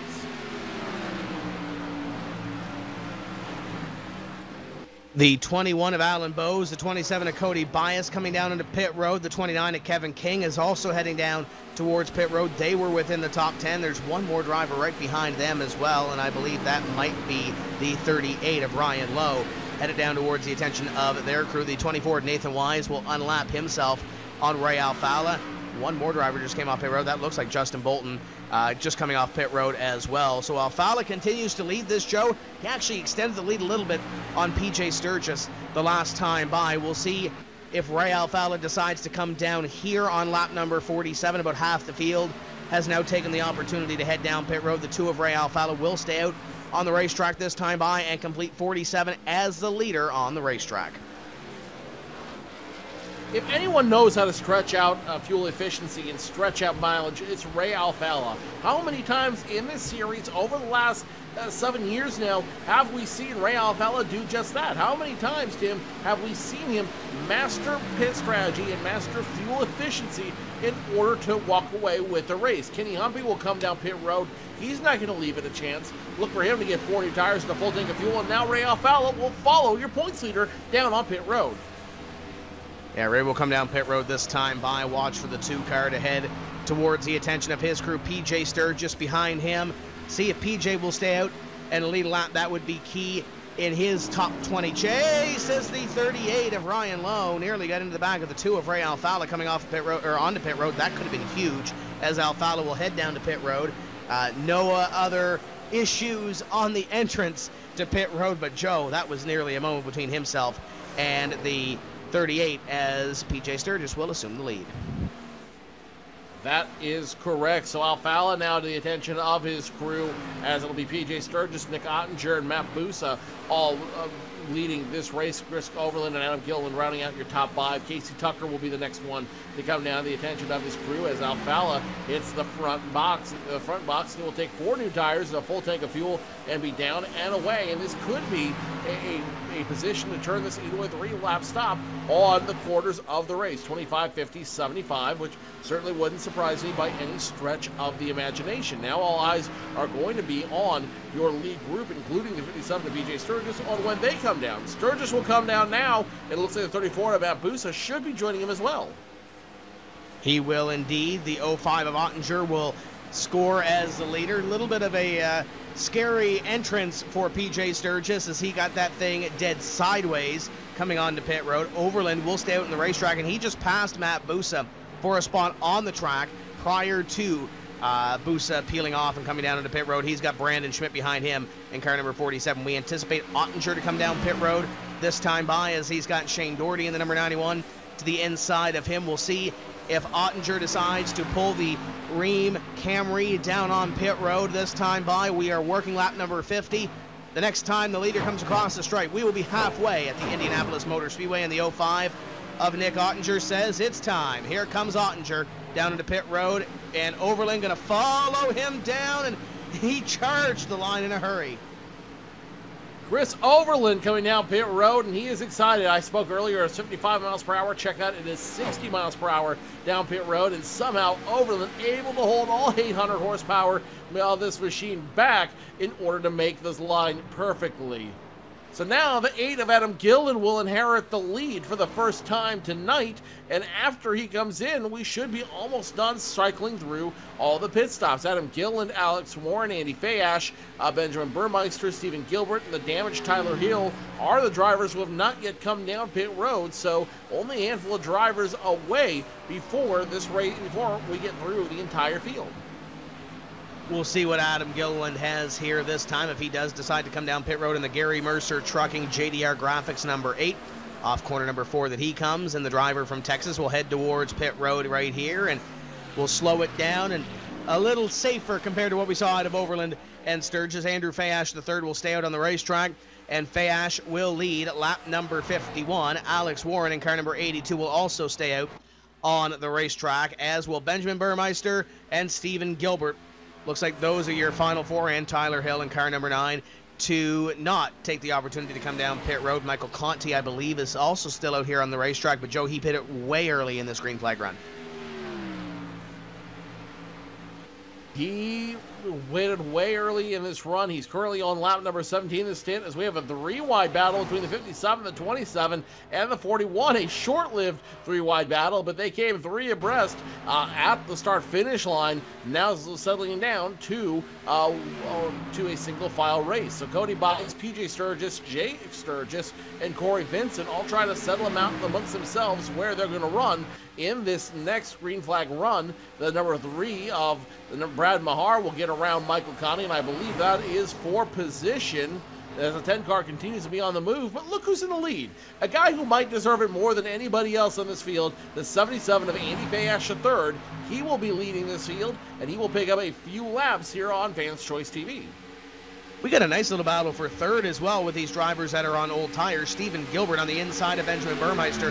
Got 3 wide in the back of the pack, but it's side by side for position number 3 up in front. Stephen Gilbert going to go to position number 3 around Benjamin Burmeister in the last row motorsports number 66, and he looked at the 37 through corner number 3. Nothing doing there. Fayash in the number 77 will stay out on the racetrack, as will Alex Warren, and the battle for third comes up at a corner number 4. Gilbert in the number 37, and Joe, you got to remember that Stephen Gilbert is also a part of the team, so it wouldn't surprise me if he, through somehow this pit strategy, leads a couple laps here. It certainly wouldn't surprise me in the least. Pit strategy is going to win the day here in some way, shape, or form. And you have a couple guys here hoping for yellow so they can extend this run even longer, just even a little bit longer. Now, no matter what happens here, you're still looking at a 3-stop race. It's not going to change, but a yellow flag would make it so you could extend the run. You could hope for a few guys to come in there with you, and if you had to come down, and if you had to come down pit road during the yellow flag, it wouldn't be as painful as coming down right now. Faye Ash going to stay out on the racetrack here to complete 54 on the racetrack. Alex Warren will do the same, and so will Gilbert and Burmeister. About 10 seconds behind them is Tyler Hill in car number 9. He completes your top 5, and he is going to come down into pit road right here. So the 9 car will surrender position number 5 to head down to pit road. Ray Alfala passes him up for 5th, and through all this cycle of pit stops, Brad Mahar in car number 13 will now fall to position number 7. Well, he'll stay in position number 7 as Humpy makes a move by him on that last lap, and now PJ Sturgis makes his way by. Brad Mahar came down a couple laps earlier, Joe, compared to some of those leaders, and it looked like it was going to work out for him, but it looks like we're going to stay green. I think he was hoping for a caution flag there. I think he was hoping for a caution flag as well. I think there were a lot of guys that were hoping for a caution flag that time around, but aren't going to get it. Andy Fash in 3rd remains your leader. Alex Warren 2nd. Stephen Gilbert, Benjamin Burmeister, your top 4. And those guys have not come down pit road yet. Tyler Hill, the damaged Tyler Hill, in the number 9 machine. He is going to come to the attention of his crew, and he will get the 4 tires and will take a fuel he needs to be down and away. Meanwhile, back around this track, a lot of different races going on for position. We got the 74, 10, and 21. That is a battle for position number 10 right now. Or check that, P10. Cody Bias just ahead of them in position number 9. You got the 05 of Ottinger behind them. That is position 13 for the 05 as they continue to go at it. Corey Vincent and Alan Bowes. Bowes to the inside of car number 10, the 05, looking on behind him, and there goes the 05 now to the outside. Fantastic little battle for position number 10 as the Benjamin Burmeister car will peel off from position number 3. And the battles for position continue. Now the biggest group of guys battling for position. Well, let's go back to the lead first, and let's follow that battle to begin with as well. And it looks like the side-by-side battle is going to be, check that, the side-by-side battle will be between the 21 and the 10, as the 21 of Alan Bowes will get in front of Corey Vincent. There wasn't a whole lot of a hole there between the 10 and the 21. The 21 of Alan Bowes will take position number 11 away from Corey Vincent, and now he'll set his sights on Ottinger and the rest of this pack. Great move by Ottinger to get around a couple of these guys as Andrew Fash the third going to come on to pit road here. So the 77 will peel off. Alex Warren will collect a bonus point for leading a lap, and Stephen Gilbert in the 37 will maintain position number 2. And they are about 10 seconds, or Stephen Gilbert is about 10 seconds ahead of Ray Alfala. So Stephen Gilbert struggled this season. I'm sure he's hoping Alex Warren comes down pit road here in the next couple of moments, and he can lead a lap for this race too. I'm sure he'll be certainly glad to lead the lap and get that extra bonus point on the field. So Alex Warren up front, Stephen Gilbert now position number 2. Ray Alfala, all he's got to wait for those 2 to come down pit road, which is now an inevitable event before they come down pit road, and he will once again inherit the lead with Kenny Humpy right behind him. The good news is for the guy who's won here at least twice, Ray Alfala, he's got 4 seconds over Kenny Humpy. And if this race continues to be a green flag race and he can keep the 4 seconds between them, Ray Alfala could walk away with this pretty handily. Warren to pit road. Stephen Gilbert is your new leader, as the 37 car will be the last driver to come down pit road under this green flag run. He's got 5 seconds now on Ray Alfala. Lap times last time by for Gilbert 52.23 to Ray Alfala's 50.05. Gained about 2.5 seconds or so did Ray Alfala the last time by on Stephen Gilbert. So we expect Gilbert to come down in the next lap or so. He has led a lap here. We work lap 59. We'll complete that this time by Alfala, Humpy, Sturgis, Hurst, and Ottinger, top 5 behind your current leader, the Ford Racing number 37 of Stephen Gilbert. And is he going to come down to pit road this time by? No, he's going to stay out on the racetrack and complete 59 on the racetrack for the 37 car. He is going to complete the lap. He's going to lead himself some laps out here, but he will be, because being on a different pit strategy, he's going to have to come down pit road as well, sooner rather than later, and hand the lead back to Alfalla. Kenny Humphrey will then be second. It'll be VJ Sturgis in third, Taylor Hurst fourth, and Nick Ottinger in fifth. Tim, this is why I'm concerned about having a green flag run for the rest of the race. If we have a green flag run for the rest of the race, you're talking about major deficits between not only your leaders, but really the top five. 4 seconds between Alfalla and Humpy, almost 4 seconds between Sturgis and Hurst. Nick Ottinger right behind Hurst, but they're in a time zone of their own as well. And then you start getting little mini packs in between. If we continue to have this race the way it runs, we may not have a whole lot of race. Oh, but they're working on it, Joe. They got 6 cars back here. They're all side by side, and that's around 10th place or so. Vincent on the outside of the 39, 29 trying to hold off the 13, the 47, and 4 are 3 wide behind them. The 47 of Overland is one of those drivers that was quick in the second half of this race, or the second run of this race, and now he's on the outside of the 4. Little contact there, going down to corner number 1. Overland letting everything hang out here. He wants to win this race at the Brickyard. The 4 of Brian Day gets on the outside and gets the 47 to the fence, and he gets tagged from behind from the 13. There's the caution flag that we're going to have on the back straightaway, and he had to believe that it was going to happen, Joe.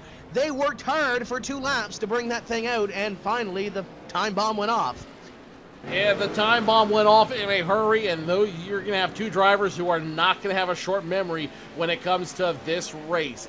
You watched it all happen live. The 4 and 47 just racing as hard as they could, side by side, and the 4 just gives that hip check to the 47 coming off the turn, and that's going to send the 47 into a slide that sees him going to 34. Matt Pusa, who had a good car tonight. The 13, the machine of Brad Mahar, who also had a great car tonight, and then they catch a couple other drivers as well in the melee. As the 30 goes spinning on the stretch, he will get destroyed by the 38 machine. The 38 just rams him as hard as he can to Brian Lowe. Lowe is done for the night, and it looks like maybe one more car might get a piece of this as well. Nope, everyone else is going to skate through it, but 4 cars heavily involved in this incident, and that will change the complexion of the race. Is the 37 car out of fuel on the back straightaway? He is slow compared to everybody else. Stephen Gilbert was leading, and I think Gilbert may have just run out of fuel, Joe, going down into corner number 3. He's on the access road a little bit slower compared to everybody else and barely holding 60 miles an hour. So Ray Alfalla will assume the lead. The one thing I did see about that wreck, Joe, Brian Day did shove up into the 47. I'm not trying to make excuses for him, but he did grab a lot of apron where that banking changes transition going down into that corner, and that may have put him up into the 47. Not trying to make a whole lot of excuses. He definitely did get up into the 47, but it is what it is as Alfalla, Humpy, and the rest of the field come down into pit road. Tough break for Stephen Gilbert. It happened about a half lap too early. Gilbert is out of fuel on the access road. Everybody else coming down into pit road. So Stephen Gilbert limps down a pit road with no fuel in his car, and have a bunch of drivers in front of him who are going to come down pit road in his place. Among them will be the 2 of Ray Alfalla, the 58 of Humpy. Brad Mahar's already down on pit road getting towed there. Alan Bowes, Cody Bias, all down on pit road. Corey Vincent, basically the litany of anyone is going to be coming down to pit road for the fuel and 4 brand new tires, but it's going to make it a very close race, because even at lap 63, they can't make it all the way. The 58 of Kenny Humpy finds a way around the 2 to pick up position number 1 over him, so Kenny Humpy will lead his first laps of the night. Alfalla second, Ottinger third, Bose off fourth, and Michael J. Johnson rounding out your top 5.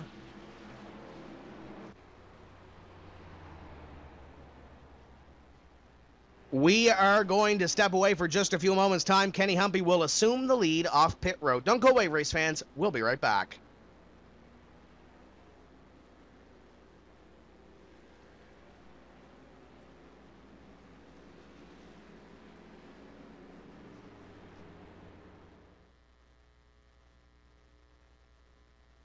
Sorry, guys. I never would have thought making duck calls would have stirred up this much excitement. No kidding. You got him coming up here. Shortcut time! That's what I'm talking about. You sure this is a good idea? Oh, yeah. I got this. I can't guarantee you how this will end, but Peak can guarantee your radiator for life. Introducing the Peak Run True Guarantee. Check it out at peakguarantee.com.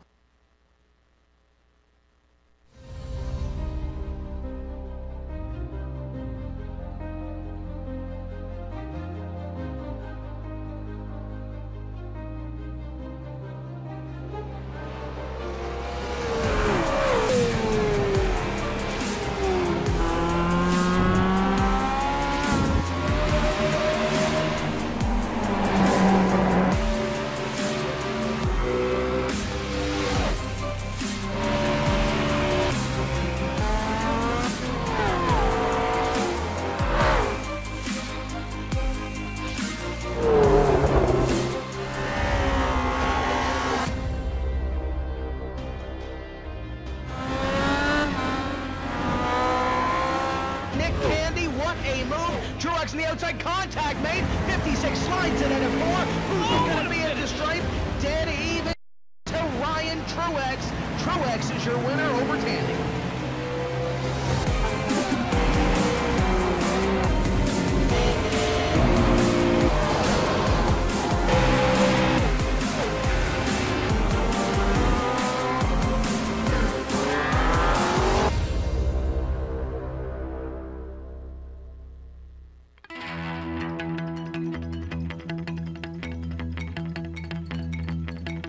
It's been a very long offseason. Teams have changed, sponsors have changed, colors and all, but one thing that hasn't, they like to mash the loud pedal. Green flag is out on the 2015 NASCAR Peak Antifreeze Series season. iRacing is the ideal platform for these broadcasts because we have the best racers, the best online racers in the world, and we have such a variety of racing, from NASCAR to Grand Prix style racing, sports car endurance racing. We do it all. Since 2010, the iRacing.com World Championship Grand Prix Series has been the absolute pinnacle of road racing in a simulated form. Great start then by Yakoda from the front. They're packing up behind number one. They're going to be 4 wide as they come down into turn number 1 for the first time. Will they make it through that first corner? You can see them funneling through the center S's. It looks as though everyone is just about made it through. We have got ourselves some contact though, Rachel. Side by side going into turns 3 and 4. Humpy's got the advantage with Ottinger's not going to. Oh, he got into him! Ottinger gets into the 58, turns right into him, and that ends Ottinger's run.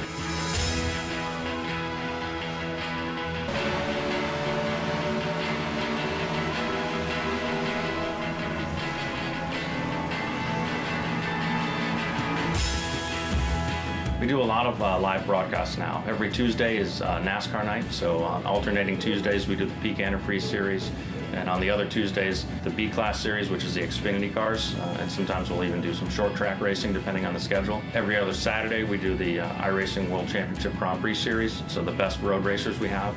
And we also broadcast some special events, including the Endurance Championship, which is part of the Road Warrior Series. So we broadcast the Daytona 24, the Sebring 12-hour, we'll do the Watkins Glen 6-hour, several other races along there. And then, of course, the iRacing Pro Racing Champions, which is usually our biggest and most watched event of the year. That is short track racing, and that's how awesome this sim is, Joe. That's something you see on TV on highlight reels, and we just saw it here, live.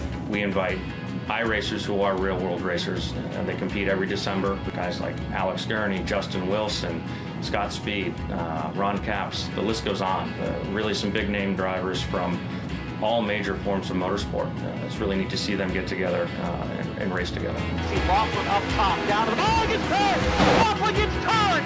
Caution is out foul at the front of the field! The easiest place to find the broadcast is on our website, iRacing.com/live. So you can find some of our races on fanschoice.tv as well. A nice place to find iRacing broadcasts.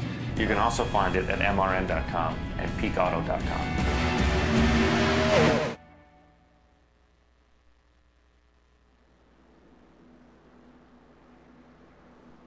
Welcome back to iRacing Live, Fans Choice TV, and the rest of our affiliates for this evening's round number 11 of the NASCAR Peak Antifreeze Series, powered by iRacing. Going to look at the replay of what put us under our most recent caution flag, and tough break for the 4 and the 47. Chris Overland, one of the faster cars all night tonight. and he's probably not going to have the finish to show for it. He has scored in the lead lap, last car in the lead lap, in position number 38. Tough break for Joe, a driver who thought he could win this thing, but speaking about drivers that think they can win this thing, they're sixth in the stayed out on the racetrack under that caution flag. You know, and the caution flag definitely gave the extended caution flag gave an opportunity for those drivers to conserve what they've got in their cars and maybe run a few extra laps they wouldn't be able to out there, while the rest of the field was able to conserve what they needed in order to try to make this the last stop of the night. I don't think they can do it, but I think it's going to be a valiant effort by those who try. Lights are off. We have completed everything that needs to be done under the yellow flag, so when we clear turn number 4, it'll be PJ Sturgis in command of the field, followed by Trey Eidson, Adam Gill, and Jake Sturgis. It looks like Andy Fash a third, rounding out Benjamin Burmeister rounding out the top 5. It'll be Andy Fash, Kenny Humphrey, Ray Alfalla, Nick Ottinger, and Alan Bowes rounding out your top 10 as the pace car gets ready to make the hard left turn down pit road in just another turn. We saw the 34 and the 10 stayed out under a caution flag where everybody came down pit road, and there was only 3 or 4 laps in between the drivers on tires. There's a couple of more laps between some of those top 6 on the tires here now. With those guys behind them, this could turn ugly in a quick way. Might want to alert Miranda and Carey because something bad, I think, is about to happen here. Green flag flies for PJ Sturgis. He is gone. Battle is for position number 2, and it's Adam Gilliland on the inside of his teammate Trey Eidson. It's the 41 of Jake Sturgis, and then the Hornet's Nest behind them. Hornet's Nest is the only way to describe what we're seeing as we go 2 wide, 3 wide. The 58 and 2 looking for an eye in the storm as they're going to cut between the 41 and 77 looking for position. 3 wide going into turns 3 and 4. 41 gives up the position. He's going to go down the access road, wants nothing to do with it, and now the 74 goes around. 74 of Taylor Hurst around. We will stay green flag racing up in front of the field. Sturgis continues to lead this thing. 3, Kenny Humphrey to 3 the around, inside. 9 around. Yellow flag comes out as looks like the 3 of Brandon Schmidt had nowhere to go. He's going to get rammed by the 82 of Alex Warren, and that'll put him right in the path of the 9 of the already limping Tyler Hill. Yellow flag comes out. Not a whole lot of damage for a lot of drivers out there, but a lot of chaos as it looks like drivers just literally had nowhere to go, Tim.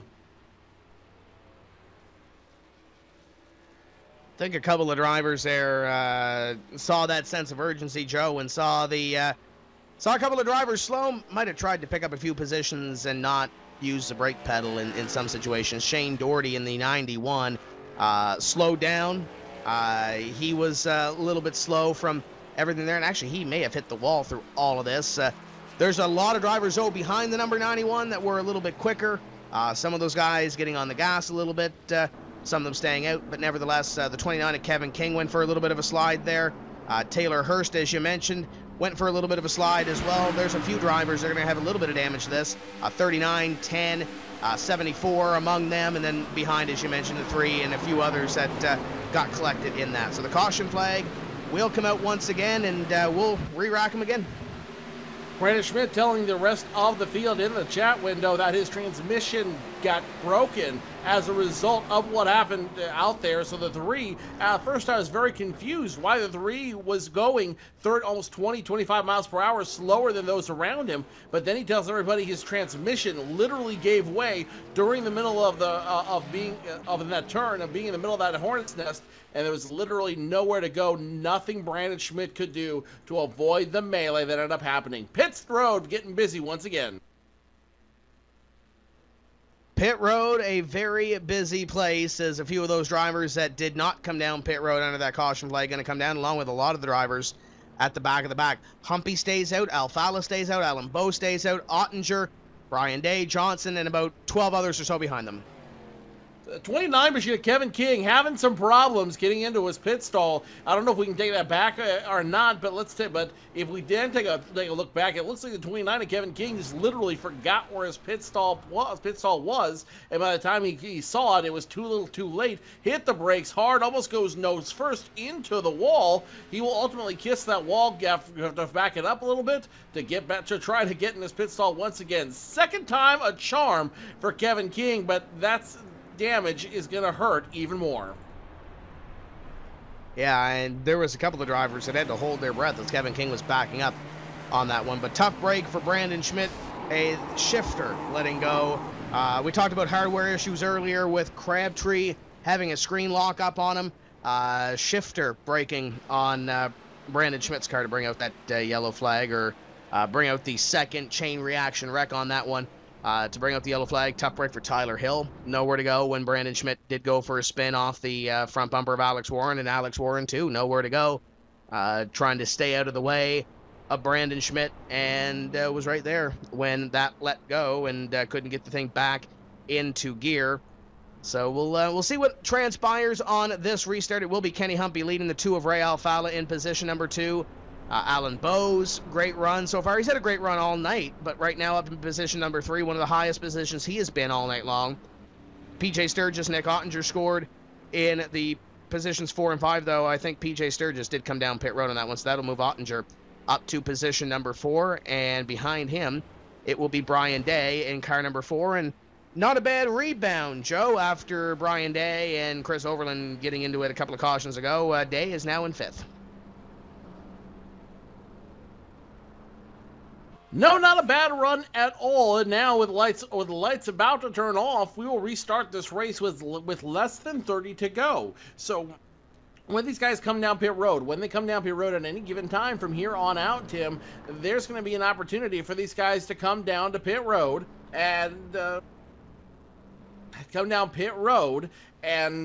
ultimately come down for their final pit stop, so which could be a golden opportunity for some of these guys, as you see the 2 of Ray Alfala using the access road in order to try to clutch the car as much as they can and conserve fuel. If another yellow flag comes out, Tim, everyone's going to come down pit road, and I bet you if somebody could throw out a piece of a foaming on the side of on the side of one of their cars there, they would, just to get that extra pit stop in under the yellow flag. Yeah, I think they're going to have to come down pit road anyway. But you look at Stephen Gilbert, went 34 and a half laps to make it on that stint. So, yeah, it's going to be tough especially for those guys that did not come down pit road. Is it doable for those other drivers? I think it is, but I don't think you'll really want to risk it with the way the tires are falling off on these race cars. But on the other side of it, Joe, I don't think we're done seeing caution flags here tonight either. We should have the lights off this time and we should be 1 lap away from going back to green. Back half of the top 10, Michael J. Johnson in the top 10 in 6th. The silent ninja, Thomas Davis, has been silent so far this evening. He sits in position number 7. Danny Hansen, Brandon Bowie, and Michael Conti, who we haven't spoken a whole lot of Danny Hansen this evening. He started 42nd, he's up to 8th. Michael Conti has had his ups and downs, and so far it's up. He's in position number 10. And Brandon Bowie has been pretty silent so far as well. He's sitting up in the top 10, so there's some drivers up at the front. The top 4 have been within the top 5, top 10 or so all night long, Joe.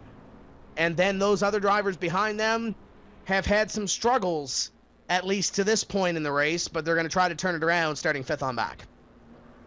Well, if you're going to turn it around, now is the time to do it. At this point, you can burn up some of the tires. You can burn up some of the fuel because, number 1, there will probably be a yellow flag, and number 2, you are within that final window of the race. You're in that final grouping, and here's where you say, all right, let's take the gloves off. Let's untape the wrist. Let's go. Let's just put everything out there and see what happens, because at this point, it's checkers or wreckers.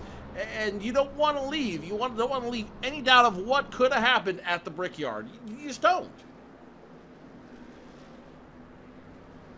We will see what will happen here in the remaining 29 laps when we go back to the green flag. It is Kenny Humpy leading this race. Ray Alfala in 2nd, and those have been the 2 that have led the points all season long. Ray Alfala does have 1 win this season, but it did come at the Daytona International Speedway. He's had some strong runs in between there, but nothing compared to what Kenny Humpy has put together for a season. Alan Bowes, surprise winner earlier in the year at Pocono. We talked about John Adams before, who got his only 2 wins at Pocono and Indianapolis. Could this be the night that Alan Bowes does the exact same thing? Ottinger and Day complete your top 5. Pace car is off.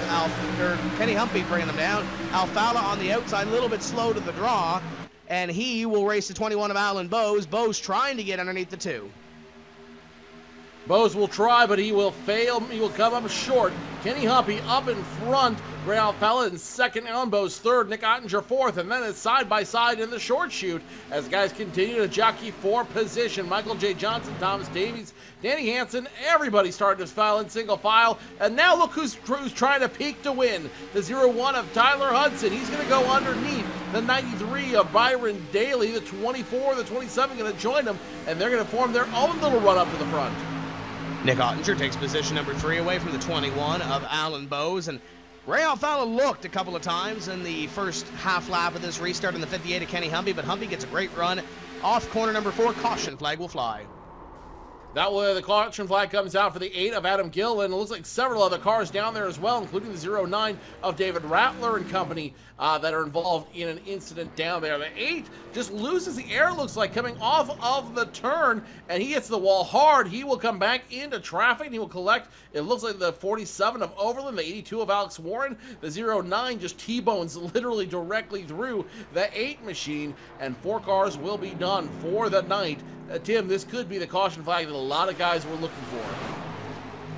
Yeah, it looks like the 8 car of Adam Gilliland just gets a little bit free coming off the corner. The 22 does slide up in front of him, but it doesn't look like there was any contact there, and it doesn't look like Adam threw the brakes on. Shane Doherty may have got the 8 car when he was already halfway or 3/4 of the way gone. I don't think Doherty's touch there was going to help the number 8 of Adam Gilliland in any way whatsoever. And as you mentioned, he just goes straight into the wall. But Rob Ackley does slide up a little bit, but I don't think that had any sort of bearing on the 8 car going around. And Gilliland will pop back up in front of the field, and he's had a tough season so far, and it just continues to get tougher. And I see a lot of J.D. Laird did a fantastic job on that paint scheme on the number 8, but it looks like that they're going to have to go back to the virtual paint shop and put something up for Watkins Glen. They had bricks in the car this week, Joe. I don't know what they would put on the car for Watkins Glen, though. Any ideas? You know, I spent a lot of time in that part of the world, and I'm trying to think. Maybe a little wine glass, maybe a little some grapes. The Finger Lakes are known for their wines, after all. We'll have to see what J.D. Laird and the crew comes up with for 2 weeks' time on that 8 car of Adam Gilliland. But nevertheless, tough break for the Gary Mercer Trucking number 8.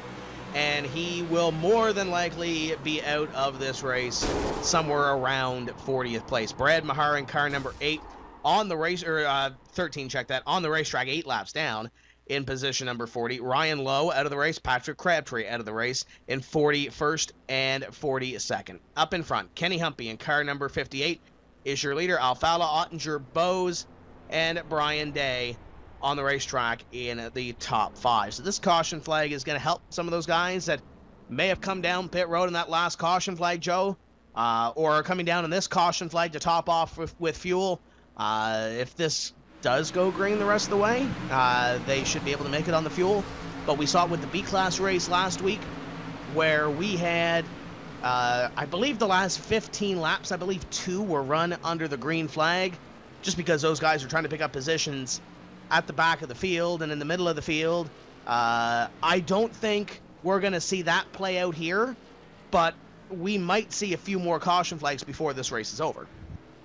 It would not surprise me if we saw a few more caution flags before this race was over. It also wouldn't surprise me to see everyone conserving as much as they can. Kenny Humpy using the access road and clutching it on the access road in order to try to save as much fuel as possible. Nick Ottinger, Alan Bose, Brian Day, Michael J. Johnson doing the exact same thing. They're at these bank turns here at Indianapolis in order to do everything they can to try and conserve as much of this car as humanly possible. The only one not doing it is Ray Alfalla. I'm not sure if it's a strategy move or if he's more certain that we're going to have to see some guys come down pit road tonight. Yeah, we're going to have, I think, 2 different strategies at the end of this one. I think guys like Kenny Ray, even though with this caution flag that does fly here, even if we get 1 or 2 more, I would believe you would have to come down pit road one more time. Those guys that are back behind, and I look at guys like Sturgis, I look at guys like Landon Harrison, the Aftermath crew that weren't involved in that last caution flag there. Maybe a guy like Trey Eidson, maybe a guy like Casey Tucker. Some of those guys back there that we might not hear their name a whole lot this evening, until those last 10 laps. If it does come down to fuel mileage, if it does come down to pit strategy, you might see some of those guys out at the back end up come towards the front of the field.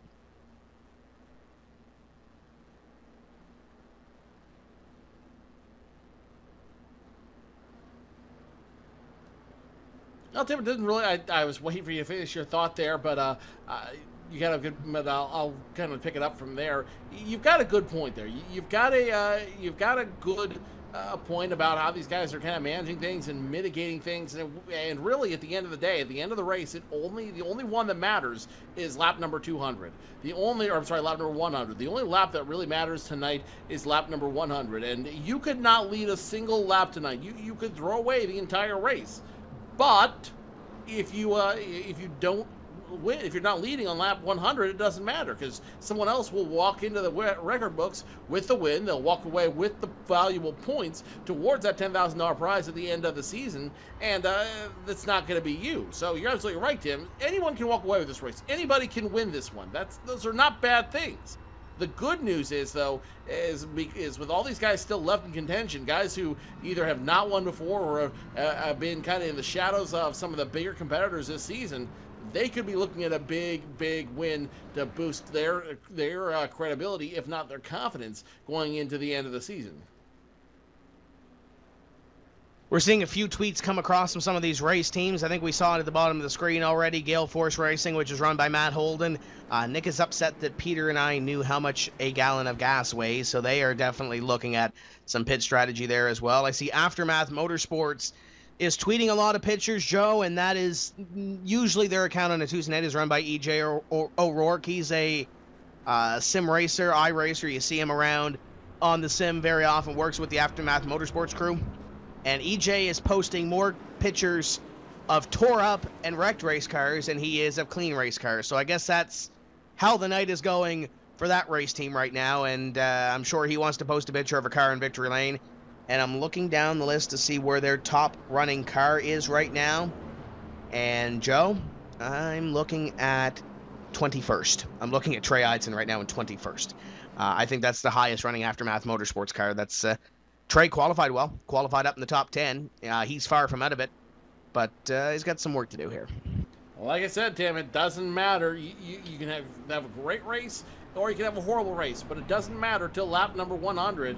And wherever you're at then, that's where you're going to be for the history books, and that's where you're going to be for one more year. Two drivers who don't want to be there, Ray Alfala, Kenny Humpy, their lights are off, and they're getting ready to restart this race side by side for what they are hoping could be the last yellow flag stop of the night. And Brian Day also tweeting from Plan B Sales that they have conserved enough fuel on this caution flag to make it the rest of the way. He sits in 5th, going to have to keep an eye on that one too, as the pace car will look to peel off to pit road here. And we'll be back to green with 24 laps to go. Humpy is gone, shot out of a cannon, green flag flies, and Ottinger going to take a look at the 2 car of Ray Alfala down the front straightaway. Alfala going to fall into line here, top 4, top 5 single file. It's side by side behind them. Kenny Humpy up front, Ray Alfala, Nick Ottinger, Alan Bowes, Michael J. Johnson, your top 5. Brian Day trying to get past the 32 of Danny Hansen. He will do so successfully, and Brian Day will take away the position of Danny Hansen. Not a great restart, as Thomas Davies now looking to get around the 32. 32 throws an aggressive block in front of the 83, and that will stop his momentum as he tries to make the move. No dice. Meanwhile, up front, 58 and 2, less than a car length between them. Boys, you got 24 laps to go. You're racing for 7th. Joe, is it too early to start blocking all the way down to the grass in the back straightaway? The Segpay Ford was trying to cash in on something there, and he almost cashed in on the fence. Thomas Davis in the number 83. The Silent Ninja, I'm sure, did not appreciate that. Behind them, the 2 Pete cars going side by side. Tyler Hudson tries to find a hole in front of Byron Daly. He finds it, but there wasn't a whole lot of a hole to be found there. Conti will move up 1 position to 9th. Kenny Humpy, Ray Alfala, still a car length between them. Ottinger, Bowes, Michael J. Johnson, your top 5. And now the battle for position is going to be between the 77 of Andy Fayash III and the 33 of Brian Blackford. Blackford gets the advantage on the low line, and he will sneak around the 77 of Andy Bayash. The 33, though, not going to complete the pass until the next turn. The 10 of Corey Vincent, last week's winner, he's going to get around the 17 as well. Bad news, though, is that's for position number 15, not where he wants to be running in this race. There are a few blocks being thrown here about mid-pack.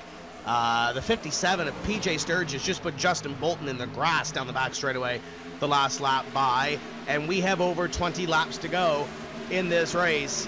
We saw it last week where Ryan Ammerman lost his cool with somebody being blocked. Here comes the 83 to the inside of the 32 once again. I don't think there's going to be a block here, at least this time. A little close quarter racing down the back straightaway between those two. 32 and 83 down into corner number 3, and Thomas Davis will take the spot, and here comes Conti, the teammate to the number 32. They'll go side by side as well for a spot, and Tyler Hudson gonna look at the number 32 as well. Slides it in there on Danny Hansen, and he will be there. They'll go side by side, and Byron Daly gonna look at a spot as well, as these guys are getting aggressive with 21 to go. Aggressive is the nice way to put it. It's a 1 and 32 now side by side. One gets sideways, one able to save it, but could that cause a bottleneck behind him? Yes. The 0-1 now holding up the 93, the 54, the 27. Now the 54 gets sideways. He's going to create 3 wide. 34 gets sideways again. Cody Bias goes spinning into the inside wall. He's going to collect a couple other cars, and that's going to stop the 27 right in the middle of the track. Yellow flag out once again as Justin Bolton has heavy smoke pouring out of his car. And it looks like the 54 may have got a piece of that one as well. That's Brandon Bowie, and Cody Bias not happy with what just transpired on the track. So when you look down into corner number 2, and to be honest with you, Joe, it starts back in corner number 1 down the short chute. 54 points to the inside. 27 lets him have it. 54 slides up a little bit. 27 doesn't give him a ton of room. I don't know if you want to chalk that up to good hard racing, clean racing, a little bit of bump and bang, and whatever you want to call it as an excuse. And then the 33 comes in here and cleans them both out. Caution flag will fly, and they all wreck behind them. There's 33 couldn't have done much behind him.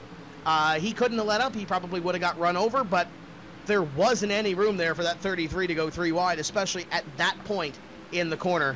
Justin Bolton's going to pay the price. I believe the 27 to Cody Bias will also be done. Brad Mahar may have got a piece of that as well. But that was about to happen. That was brewing for a couple laps with those guys blocking themselves all the way down to the apron, and it was going to happen eventually, and it went off in turn 2. The pipe bomb just went off, and that once again changes the complexion of the race. Humpy, Alfala, Ottinger still in the lead. Bose, Johnson, Day, all still in the top 10. So not a whole lot of craziness going on in the top 10. But the question, though, is, with this caution flag, are you going to come down pit road and risk it? Guess who is not about to do that? Ray Alfala throws the big block. Almost caught Nick Ottinger and Alan Bose down on pit road. A very interesting move by the 2 to throw the fake out there and try to get some of those drivers behind him to come down pit road. So, Tim, I think we have our answer. Everyone's confident they can run the rest of this race on what they've got. Yeah, I think this caution flag definitely put those drivers that were up front a little more comfortable in their fuel mileage strategies. Trey Eidson going to come down pit road, and he's going to be joined by Kevin King. Kevin's got a little bit of damage. Taylor Hirsch was right around that hornet's nest as well. Matt Busa was right around there. He's going to come down and get service. Shane Doherty, Brad Davies, a couple of drivers that were already down on pit road. Alex Warren, the 3 of Brandon Schmidt, T-Loff, Tyler Hill, Brandon Bowie, the 50 car. And then you got a couple of cars that are probably not going to leave pit road anytime soon. You got David Rattler in the 09. You got Adam Gilliland in the 8. And then you got the 36 of Justin Bolton also down on pit road. So it's going to be Humpy that leads this thing. I don't know how you can debate that those top 3, and even add Alan Bose into that mix. I think your winner, Joe, is probably going to come from your top 4. Kenny Humpy has led laps this evening. Ray Alfala has led laps. Nick Ottinger's been strong. And Alan Bose is just there. He's been in the top 5. Maybe he's saving something. I think your winner probably has to come from that top 4. What do you think?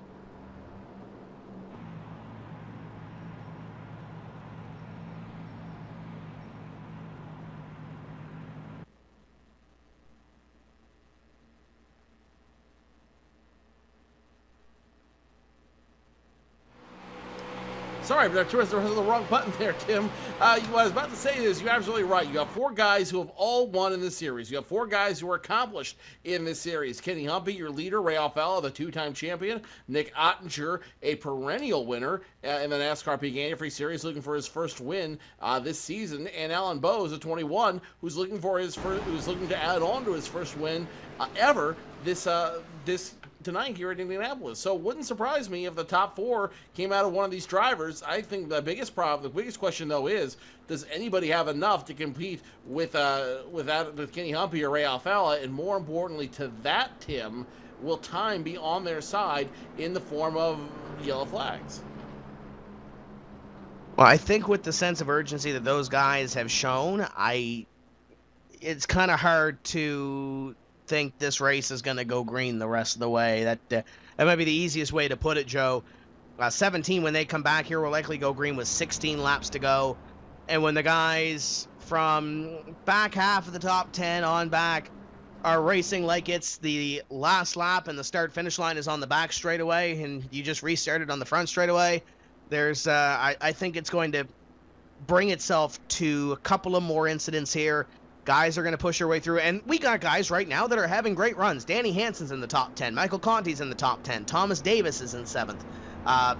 We had the 83 and the 32 have a moment before with the 32 in front of the 83. Now the 83 will restart directly in front of the 32, and they'll restart on that inside line, so keep a half eye on that. Don't know if that's done or not. Brian Blackford's back there in 12th. He's got Tyler Hudson, who had that slide. Scott Free right now in position number 11. Byron Daly, great top 10 run thus far. You got the Sturgis brothers in PJ and Jake running 15th and 16th. You got Corey Vincent, who was strong earlier. He's back there in position number 14. And then you got some guys back there that are looking to possibly turn something into a top 20 run or maybe more. Landon Harrison is having a solid run in 17th place. Chris Overland, after being hip checked into the wall earlier, is back up to 22nd place. Not sure what kind of car that he has, Joe, underneath him, but he's got a car right now that is on the racetrack and in contention for a top 20 finish, and it might be even more if those guys in front of him decide to get a little more sassy in these last 17 laps or so, as we should get the one to go right here, and next time by, Humpy and Alfalla will get back at it.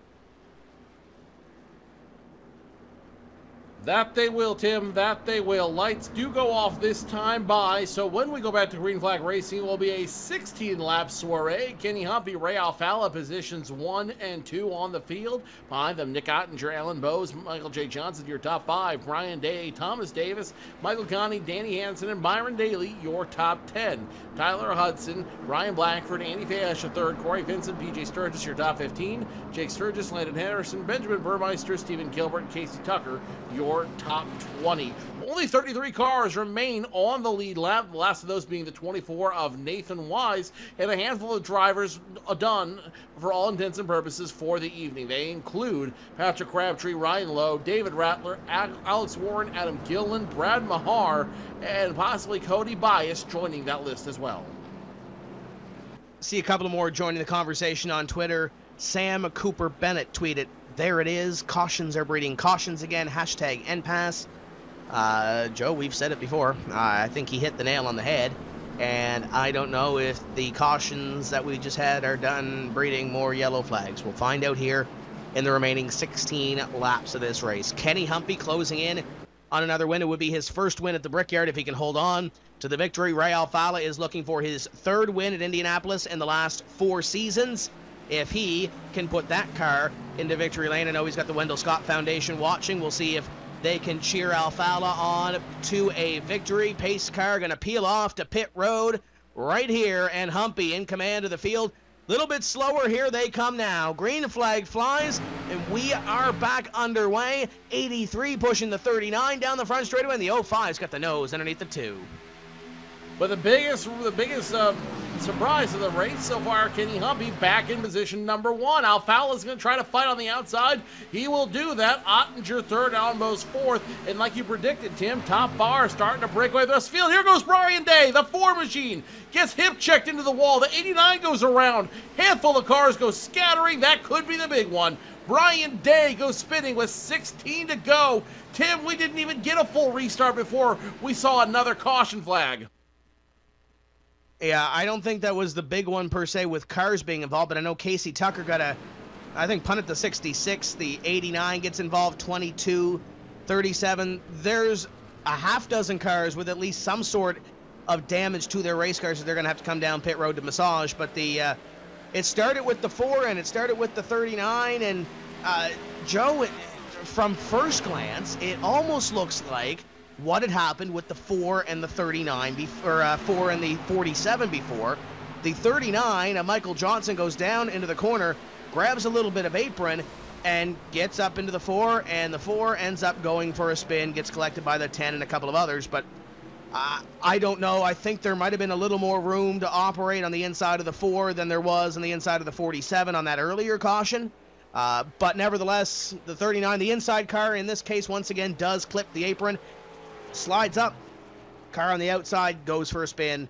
We've seen it already before on one of these corners, and it once again brings out a caution flag.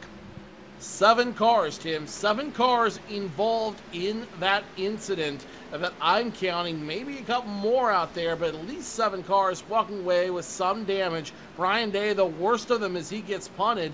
And no matter what you want to call this, Tim, no matter how you want to call it, no matter if you want to call it an incident, a racing incident, if you want to call it the 39 is grabbing too much apron.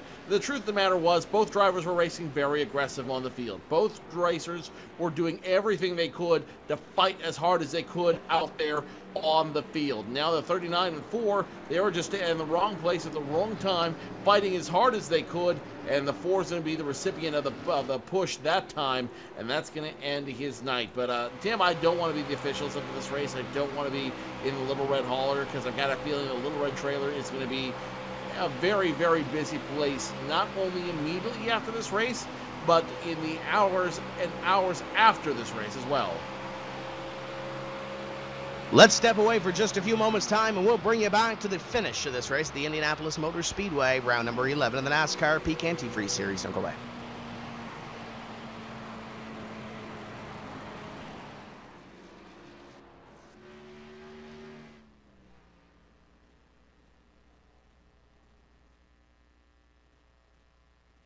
It was August 23rd. I never would have thought making duck calls would have stirred up this much excitement. No kidding.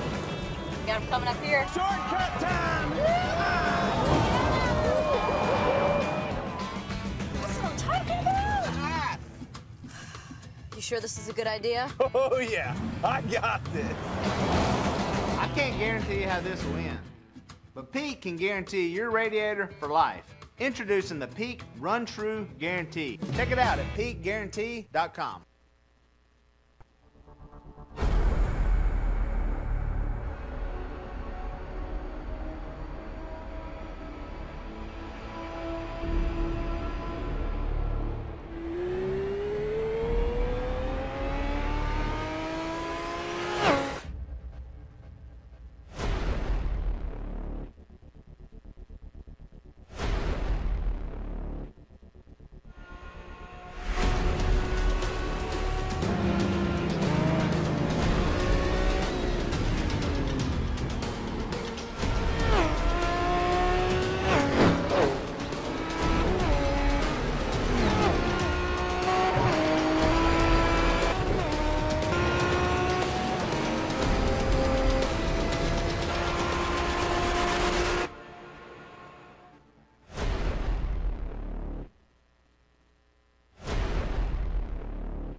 We're back at the Indianapolis Motor Speedway, working lap number 88 under the caution flag here.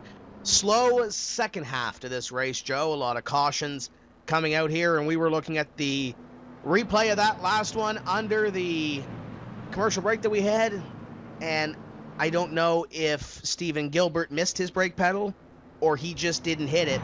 Whatever the case may be, Steven Gilbert went full throttle into that last wreck. He was the last car in, and he hit pretty much everything that moved. He was trying to shoot the gap, but that gap closed up in a hurry, and he was a pinball or wrecking ball or whatever you want to call it through that incident. Tough break for Steven Gilbert after leading a couple of laps here early, but he's that's probably going to overshadow his run here at the Brickyard this evening. You're being very polite about it, and I absolutely agree with that situation. And that's not a position you want to be in. That's not with an opportunity to win this race or at least get a good top 10 at the latter end of this race. The last thing you want to do is ruin it for yourself, and more importantly, ruin it for others by just barring through the wreck and seeing what happens, rolling the dice, if you will. Not a smart move, but again, this is why I'm not the officials. The Little Red Holler will be the place to be tonight because they're going to be doing a lot of contabulating on how to score this race, if you will. So when we go back to green, we'll probably have about 11 laps or so to go, and Kenny Humpy leads. And you mentioned Ray Alfala running in position number 2. And Joe, if we can get 3 or 4 laps, I think that's Ray Alfala's best chance to get up to Kenny Humpy. We saw earlier in the race that the short run is definitely the positive for Ray Alfala. The long run is where Kenny Humpy excels a little bit better than the 2. We haven't had a long run in the last half of this race. And with 11 laps to go, when we go back to green next time by, we probably won't have a long run to the end of the finish.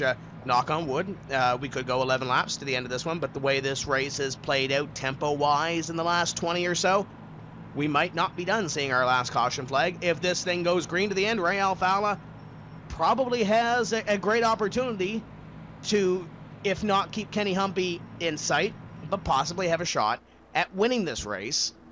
But if Kenny Humpy continues to have the cautions just like Richard Holiday did last week in the NASCAR iRacing Class B Open Series we covered on iRacing night, Humpy's probably going to get another victory here. Which would be a great thing for him and a bad thing for everyone else in the field. If Kenny Humpy picks up one more win here with over 100 points coming into this race over Ray Alfala, that could be the final nail in the coffin. Even with the drop race, even with the 4-race chase, if you will, Kenny Humpy might have just built up too big of a lead if he wins tonight. Yeah, there's still a few races left to go in this thing. Obviously, this is only race number 11. Still got a handful of races left to go in this series. Anything can happen, but at that point, with 100 and something point lead coming down to the end, figuratively, Kenny Humpy could miss out on the last race at Homestead and still end up winning the championship. But he's still got to keep up the pace that he is, you know, top 10, top 5, and if he wins here tonight, that's going to extend the point lead once again. But we'll see what happens here in the remaining 11 laps of this race. Ray Alfala has a very good short-run car. We'll see if he can show it here. Humpy is gone right there, and he's got Ottinger on the back bumper. Alfala sleeping on that one. Green flag back in the air, the 58 and the 05, your top 2. So the 58, once again, going to try to walk away with this race, but he's got a lot of drivers behind him who want to make it not happen. The 05 is going to get a wiggle. He's going to get a nudge from the 2. The 2 will pick up position, put Ray Alfala back in position number 2, all benefiting the 58 of Kenny Humpy, who's now got 4 laps. Now the 2 is 05 battling. The 2 blocks the 05 all the way down to the grass down the back straightaway. 21 of Alan Bowe's going to go to the outside line. I'm sure Ottinger's not too happy with what transpired off corner number 2. He'll put that in the back of the memory bank. And as they continue to battle, Kenny Humpy begins to pull away a little bit. But don't count out the 21 in this one. The John Dragonetti number 21 of Alan Bowe is a part of this battle for position number 2. As we run down the front straightaway, we complete it 1 lap under green after the restart. 1 lap after green, 10 left to go. Kenny Humpy in front. Ray Alfala, Nick Ottinger, Alan Bowes, your top 4. Danny Hansen, your top 5. Last year's champion, Michael Connie in 6th. Michael Johnson, Tyler Hudson, Thomas Davis, and Byron Daly trying to stay in 10th place. He's going to try to fight off the 33. Now 3 wide as a 93, the 33, the 57. They're all looking for trouble, if you will. It will be the 93 who retains his position in the top 10, but more trouble brewing. Now the 33 gets booted by the 41. Brian Blackford goes sliding in the turns, able to save it, but dangerous moments on with 10 to go.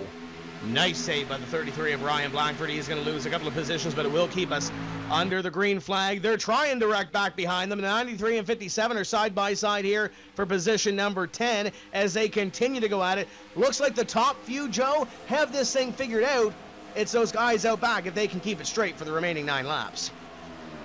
Kenny Humpy still remains in front of this field. Ray Alfalla, it's about 3 car lengths or 0.2 of a second between those 2 cars. Nick Ottinger, your top 3, Alan Bowes, your top 4, and those top 4 have broken away from the rest of the field. So if we stay green for the next 8 laps, these guys will decide it amongst themselves. If we have a caution flag come out with 5 to go or less, the race will effectively be over, and whoever's in front, well, it's going to be their race to take control of here at Indianapolis.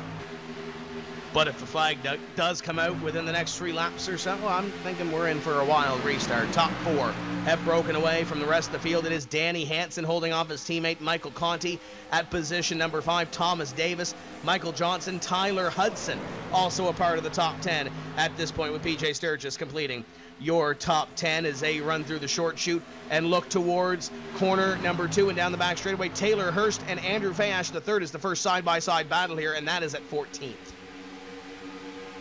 Meanwhile, up front, still nothing changing. In fact, that gap started to grow a little bit smaller between Alfalla and Kenny Humpy. Last time around, it was almost 3/10 of a second. Last time, it was 2.5. Now, Prowse is 0 on 57. Oh, Hudson into the fence in the short chute. He's going to come down in front of traffic and collect the rest of the field. Caution flag will fly. The 77 of Andrew Fayash III was the innocent bystander, and the 01 of Tyler Hudson, Joe, was into it with the 57 of PJ Sturgis going down into the corner, and Tyler Hudson throws a little bit of a block down the back straightaway. 57 looks to the inside. 01 blocks him. They go down into corner number 3. The 57 gives him a little bit of a little bump and run, and the 01, 57 gets into him again, and then the 01 has the care factor go out the window, up in front of the wall, and instead of Joe keeping it up towards the wall, he turns it back down in front of traffic and collects half the field. But how about Brad Davies, the 11 machine? Take a look at his ride through this entire field. The 01 stops in front of him. He nails him going over 160 miles per hour, heads nose first into the wall, no safer barrier, so he will dance around like a top before coming to the rest. Almost on his lid, Brad Davies done for the night as a result of that incident. And Tim, this is not the caution flag we wanted, but maybe the caution flag we needed to have a very, very competitive finish. Yeah, it just looked like Hudson, after he hit that safer barrier, had the opportunity to at least try to save it or try to keep it up against the wall, but it drifts down in front of traffic. I hate it for Andrew Fayash III because he was having such a great run here this evening. He was up in the top 5 throughout all that pit strategy call, and he was in the top 15 at that point, and that ends it. So I'm not sure. And Tyler Hudson within the game chat, Joe, calling out PJ Sturgis, calling him a couple of names, and threatening to park him if the series officials do not. So mark of a champion from Tyler Hudson. Well, Tim, it is iRacing. So it's like we're at a short track, Joe. It's like we're at Richmond or Bristol. These guys are going at it, and it's not over. We got one more restart to come. Potentially one more restart. Yes, 6 laps to go. Currently stands as the race goes out. As the race continues, and we will probably have at least 1 green flag lap, maybe 2. If we're lucky, we'll get 2 We'll get 2 green flag laps, and I'm betting closer to 1 when it all takes place, when push comes to shove here at the end of the race. And Tim, the only person that benefits is Kenny Humpy. He's had a stranglehold on this race for the last quarter of this race, and he's proven that he can restart very, very strongly so far. So Kenny Humpy could walk away with another win. Tyler Hudson done for the evening. He has parked his race car, and that's probably a good thing after running his mouth the last couple of moments. But the other peak driver, Joe, out in front of this field. I don't know if anybody's going to touch Kenny Humpy here now. Yes, Ray Alfalla has a short-run car. Great short-run car. But how short is this run going to be? Humpy's going to control this restart. Alfalla's going to be in second. I like Ottinger and Bowes. They've both been strong. Danny Hansen has been holding his own in the top 5. Michael Conti knocking on the door. Thomas Davis has had the best run of his season, I believe, thus far. Then you get to Michael Johnson, PJ Sturgis, Corey Vincent, rounding out your top 10 right now. A lot has happened here in these last few laps, but the 4 constants have been up front. The 4 constants have been up front. Let's not discount that. And I've got a feeling that the 4 constants are going to be turned into 1 constant, and that 1 constant will be Kenny Humpy. And by constant, I mean his constant streak of winning. Kenny Humpy has done everything he needs to do to get in control of this race, and now he's got an opportunity here to walk away with yet another win. And again, Tim, all he's got to do is maintain his pace, and he could effectively skip last race of the season and still walk away winner. But I don't think Kenny Humpy is going to do that. I don't have the record book sitting in front of me. I know Chuck Johnson has them down there, but maybe Chuck can reel it in. What's the win record in a season for this series? How many wins has one driver had within a season? Because Kenny Humpy, if he hasn't got it yet, I think it was 6 by Ottinger maybe. If he hasn't got that yet, he's coming close to eclipsing it, and you better believe Kenny Humpy is trying to continue to win these races, rack them up, and possibly set a record, not only for the biggest point advantage show, but maybe for the most wins here, because this is a record season for Humpy. Nick Ottinger won 6 races back in 2013, which I don't believe has been tied by anybody else. We'll take a look back here and see if that record has come close to being touched. But 6 wins is still a lot, and Kenny Humpy could be on pace to make it a lot more than 6. Yeah, we got Chuck Johnson working down there. I can see the steam coming from down there now. I know Chuck's working overtime now to figure that out, but this is no way in the book for Kenny Humpy right now, at least at this race at the Indianapolis Motor Speedway, especially on these restarts. We saw it on the last one. Kenny Humpy pretty much went when the pace car went. Nick Ottinger was ready. Ray Alfala was not. If that happens again, we might have a battle for second over a battle for first. And don't count out Alan Bowes in that battle either.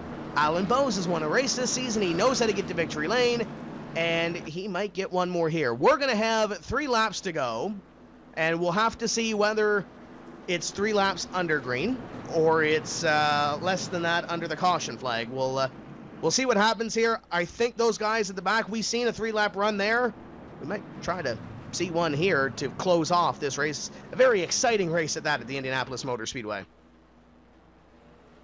Yes, that certainly would be. According to my records, I take a look back here at some of the past wins. I think the closest somebody's ever gotten to that record, that was record set in 2013, was Nick Ottinger with 6. With 6 wins in 2013. 2012, the closest one came to winning that was Ray Alfala, who won 5 in 2012 en route to his 2nd consecutive championship. Lights are off. 1 lap left to go. It'll be Humpy, Alfala, Ottinger, Alan Bowes, and Michael Conti rounding out your top 5. So with Humpy having 5 right now, he will look to tie that mark with within the next 3 laps or so. We'll have to see if he can hold on to this. Ray Alfala, very strong short run car, and I've said that a couple of times already in the last 20 laps or so, because we really haven't had a long run. Runs in position number 2. Nick Ottinger in 3rd. Do not count out the 05. The 21 of Alan Bowes is in here as well. I think he's the wild card within this battle. And then the Segpay Ford of Danny Hansen in position at number 5. Trying to hold off his teammate, the 5 of Michael Conti. Pace car going to peel off here. Final restart of the evening at Indianapolis. Humpy in control of this one. Brings him down a little bit slower. Trying to catch Alfala off guard. Here he comes. Green flag flies. Top 3 were on it on that restart. The 05 tucked up tight to the 58. 3 wide it will be going into turn number 1. The 05, the 58, the 2 side by side. The 05 backs off, and now the 2 and 58 side by side. It looks like the 2 may have jumped the restart. No officials, word of the officials yet. Might not matter as the 2 gets sideways through turn number 2, able to save it, but it might not be enough as he tries to block the 5. 83, 39, 57. All getting squirrely now the 10 in the dirt. We got cars in the grass. They're 3 wide going down into corner number 3. Thomas Davis on the inside in the 83. Trying to pick up one more spot here. Here comes Byron Daly on the inside. Up in front, here comes Ottinger on the inside of Kenny Humpy, trying to make it happen for the lead position off corner number 4. Humpy nearly gets into the wall. New leader, Nick Ottinger. Ottinger made the pass of the race, and that could be enough to win it, as Ottinger will take it with Chet with the popsicle sticks in the air. 2 to go. Ottinger in the lead. He will be followed by the one-time winner, the 21 of Alan Bowes, Kenny Humpy, who had a stranglehold in this race, down to third as they go through the short chute and into turn number 2. Hansen, Thomas Davies, your top 5, and Balla, who is looking for this win, he'll be relegated to position number 8. But Nick Ottinger, looking for win number 1 on the season, could have it right in only a lap and a half. And Ottinger has a big lead going down into corner number 3. 3 or 4 car lengths at least between your top 2. Battle might very well be for third here as Humpy is trying to hold off Danny Hansen. Where did this run that Danny Hansen has come from? He's looking at third. White flag will fly here. Last lap as they'll come across the yard of bricks this time. Couple of blocks being thrown at the back of this field, but this thing will end under green. White flag has flown.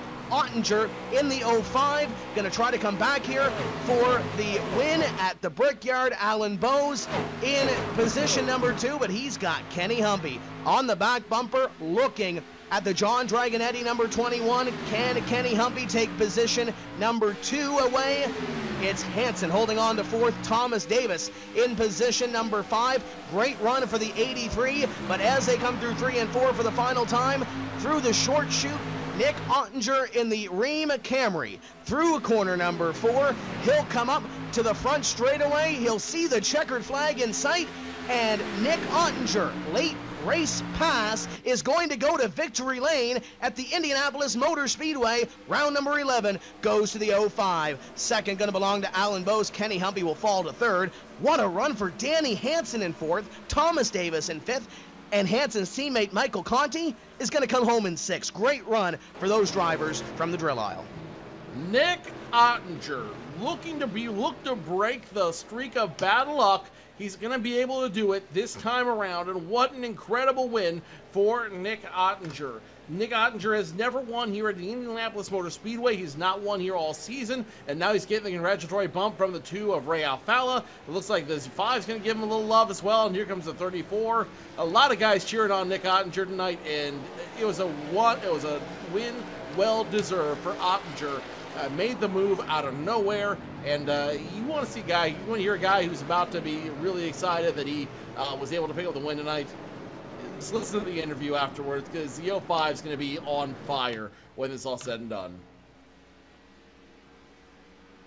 So Nick Ottinger will come down to the yard of bricks, and he will light it up here for his 2nd win of the NASCAR Peak Antifreeze Series season in 2015, and that will boost him up, and he will be a bona fide contender for the top 20 now in the NASCAR Peak Antifreeze Series to try to lock himself in to 2016. Ottinger is your winner. We'll talk to your top 5 finishers in just a few moments' time. Don't go away. We'll be right back here on iRacing Live.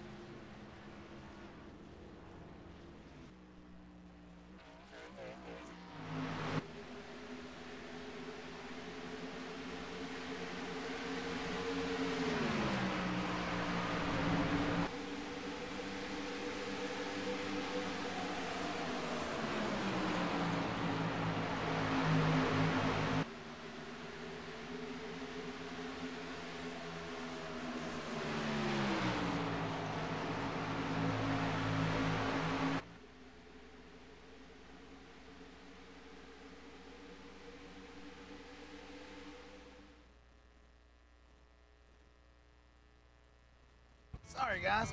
I never would have thought making duck calls would have stirred up this much excitement. No kidding. You got him coming up here. Shortcut time! That's what I'm talking about. You sure this is a good idea? Oh, yeah. I got this. I can't guarantee you how this will end, but Pete can guarantee your radiator for life. Introducing the Peak Run True Guarantee. Check it out at peakguarantee.com.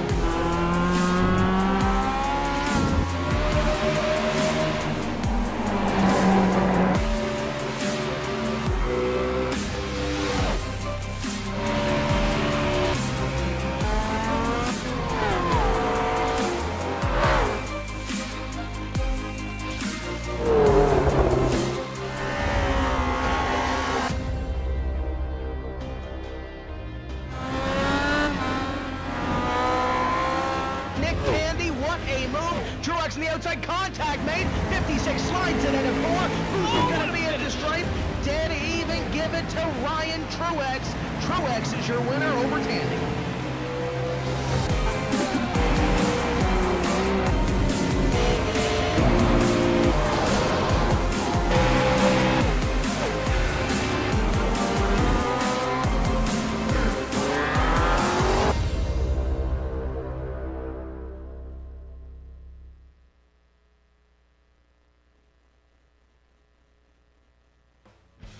Welcome back to round number 11 of the NASCAR Peak Antifreeze Series powered by iRacing. Your winner this evening on a late race pass is Nick Ottinger. Second win of the season, first win for the 05 at the Indianapolis Motor Speedway. Joe, apparently he is still celebrating in victory lane. I know we have Alan Bowes. We'll see if we can get Alan Bowes on the horn here, and we'll talk to our second place finisher here this evening in the John Dragonetti number 21. And Alan, what about that finish? Talk about the 3-lap dash down to the line at Indianapolis. Oh, that was crazy. I was pretty. I was going to be pretty happy with the P4, but the situation there at the end 11 to get P2, and for me that's amazing. I needed that for points.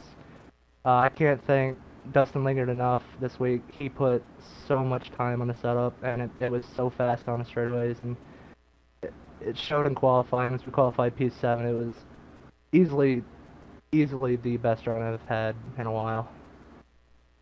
And best run start to finish. You started in the top 10, started in 7th place, ran in the top 10 all night long, and for the final half of that race, pretty much, you're in the top 5. You have to be really happy with the run. Not only the finish of this race, but you have to be happy completely with everything that happened here this evening. Oh yeah, it's kind of nice to get a little bit of luck with not having issues. This season so far has been a pretty bad season, and to be able to race my way up to the top 5 and get a top 2 finish tonight, that means everything to me. So now, with the way this season has gone, how do you set up for the next couple of races? And oh, by the way, 2 weeks' time is Watkins Glen. Have you had any thought about how you're going to attack the road course? I don't know. I've always been pretty good at Watkins Glen, so hopefully I can do what I did here. But I don't know. It's going to be interesting. You got guys like Humpy. I know he's going to be fast. He's fast everywhere else. So it's going to be interesting to see how that plays out. And there is our second place finisher here this evening, Joe Cortez. Alan Bowes had a very solid run.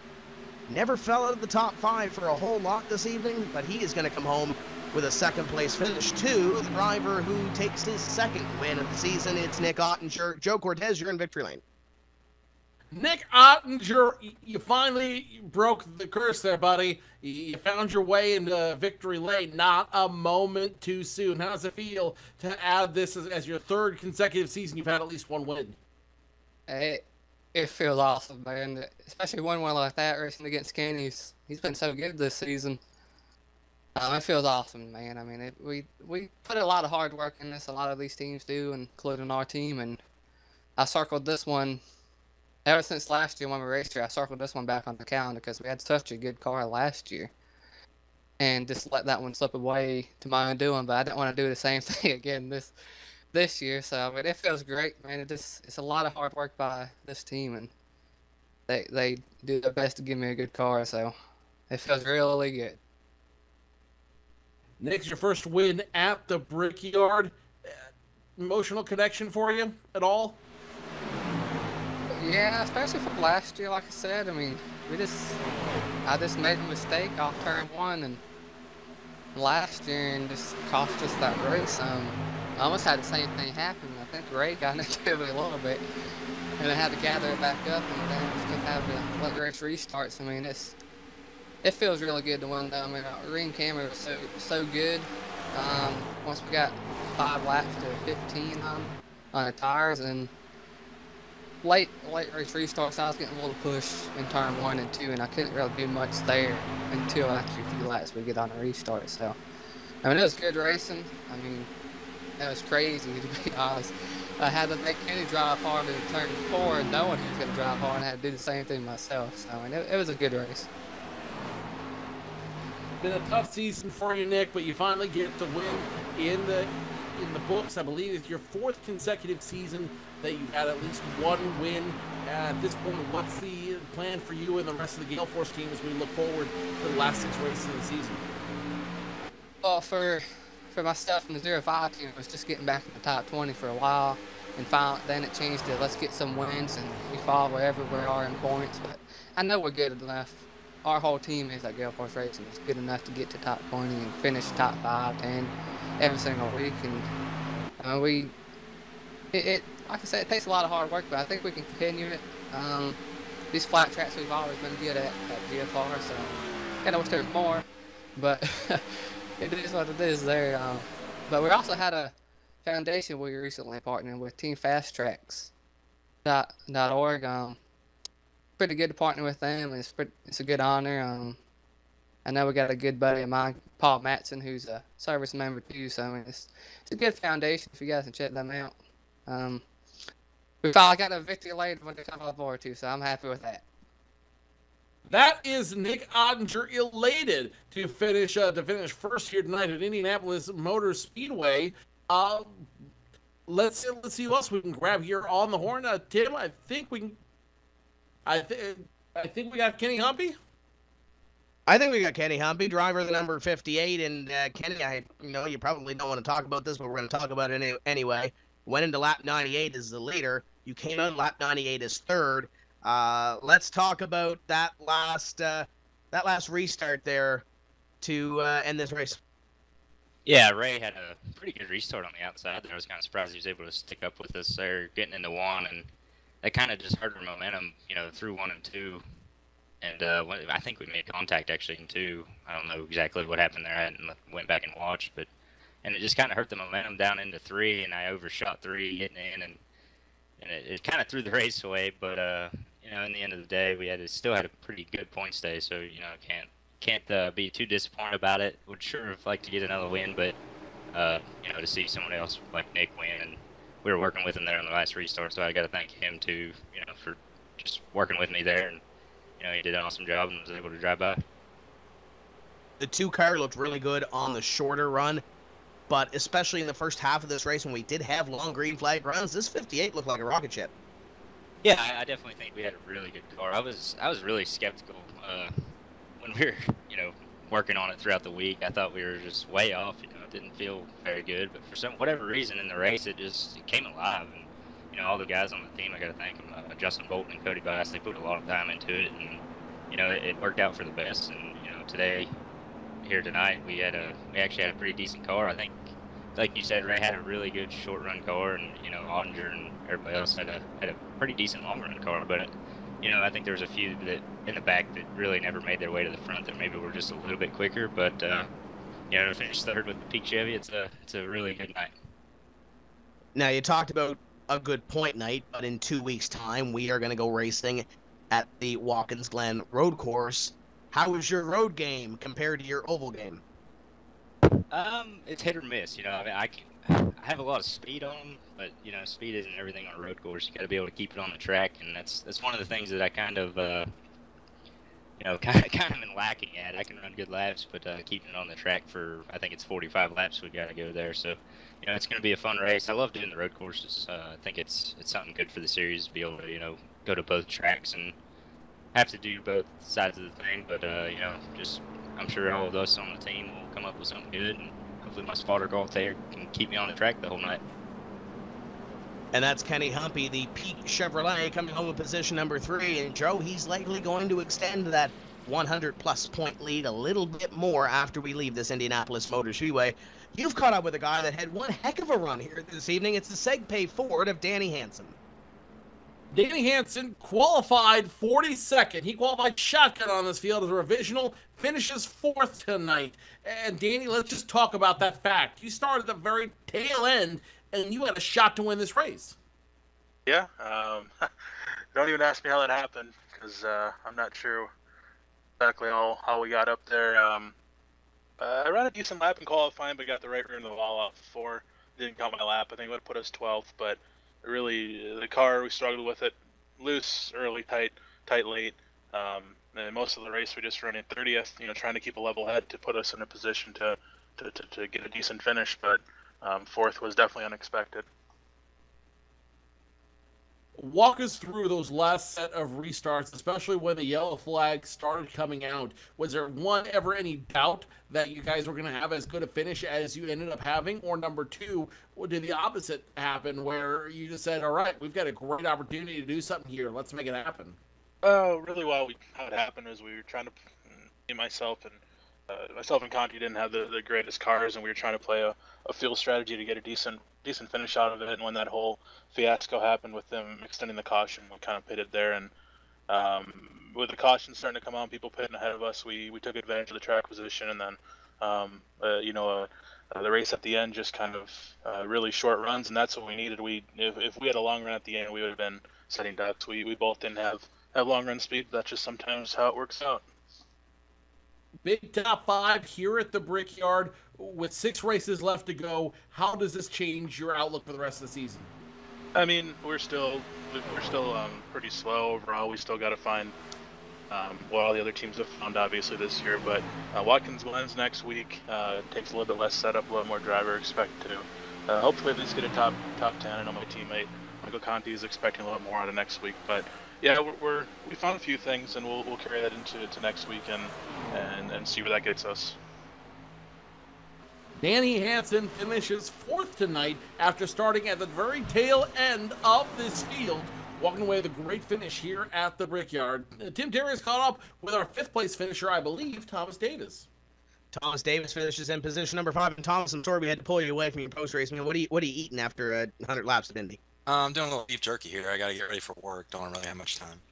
Well, that's not too bad. Let's talk about your run then. Started 26, finished in position number 5. A lot of cautions at the end. Walk us through the last few laps at Indianapolis. Yeah, I really just got tried. It wasn't that good of a car. It was probably a 12th to 15th place car, but I stayed out, I think, on that pit stop with like 37 to go. And we just saved fuel and went caution, and the car was good enough on a short run. I could keep my track position. Crazy restart at the end. Yeah, I really got to thank Michael J, because I think if he doesn't let me in there, I killed the field. Because I got, I think it was Danny in front of me, and I just got pushed to the grass, and I had nowhere to go. And I think Michael gave up a few spots to let me in there and save everybody. So thank you to him.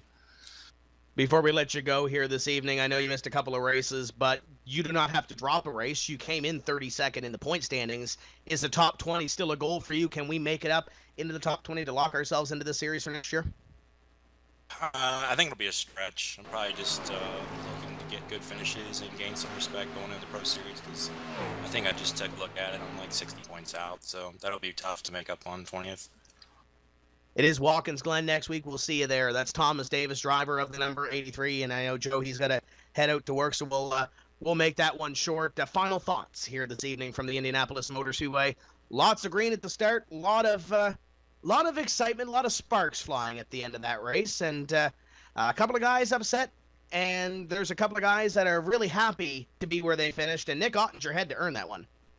Nick Ottinger did have to earn that one. He did a very good job of earning that one at the end. And again, it's nice to see him break the unlucky streak he had to start this season to win a big race here at Indianapolis. At this juncture, we have 6 races left to go, 2 before we have the drop, or where the drop will come into play, and we'll have a final standing of where everyone's going to be. And at this point in the season, Tim, I think it's a matter of winners and losers. The winners are the guys who are going to stay up front, stay at the top of the field, and walk away with a little bit of cash for their efforts at the end of the season.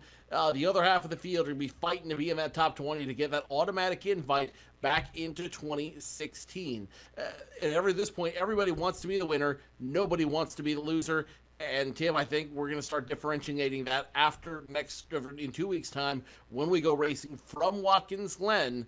We're really going to see who here is prepared to make it to that next level and prepared to return to the series next year with more maturity, more wisdom, so we can avoid some of the incidents we had tonight. Heat of the moment, things do happen, but it's the way you handle yourself in those situations that plays out at the end and really shows a true test of character. And we've seen a couple of drivers boil over, maybe a little bit past that boiling point here this evening. We'll see what transpires over the next couple of weeks and we will see who shows up to race on the road at Watkins Glen International coming up in 2 weeks' time. But before we get there, we have another broadcast to take care of. It's next Tuesday. It's a NASCAR iRacing Class B Series. Going to want to be here for that. It was very exciting at the Indianapolis Motor Speedway last week, and we'll see what happens next time we hit the racetrack with the NASCAR iRacing Class B Series. Wherever you're tuned in now, you can tune in next Tuesday night to see that race, whether it's on Fans Choice, PSR TV, iRacing Live, MRN, the other affiliates that we do have carrying us throughout the World Wide Web. Be sure you're here in 1 week time for the NASCAR iRacing Class B Open Series. So for everybody on the PSR TV crew, Ian Bushing, and everybody in the New York studio, Chuck Johnson, Matt Racing Kid Thomas, and Joe Cortez, my name is Tim Terry. We'll see you next week when we say let's go racing with the NASCAR iRacing Class B Series. Keep the hammer down, and we'll see you at the track.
On the outside, contact made. 56 slides it at a 4.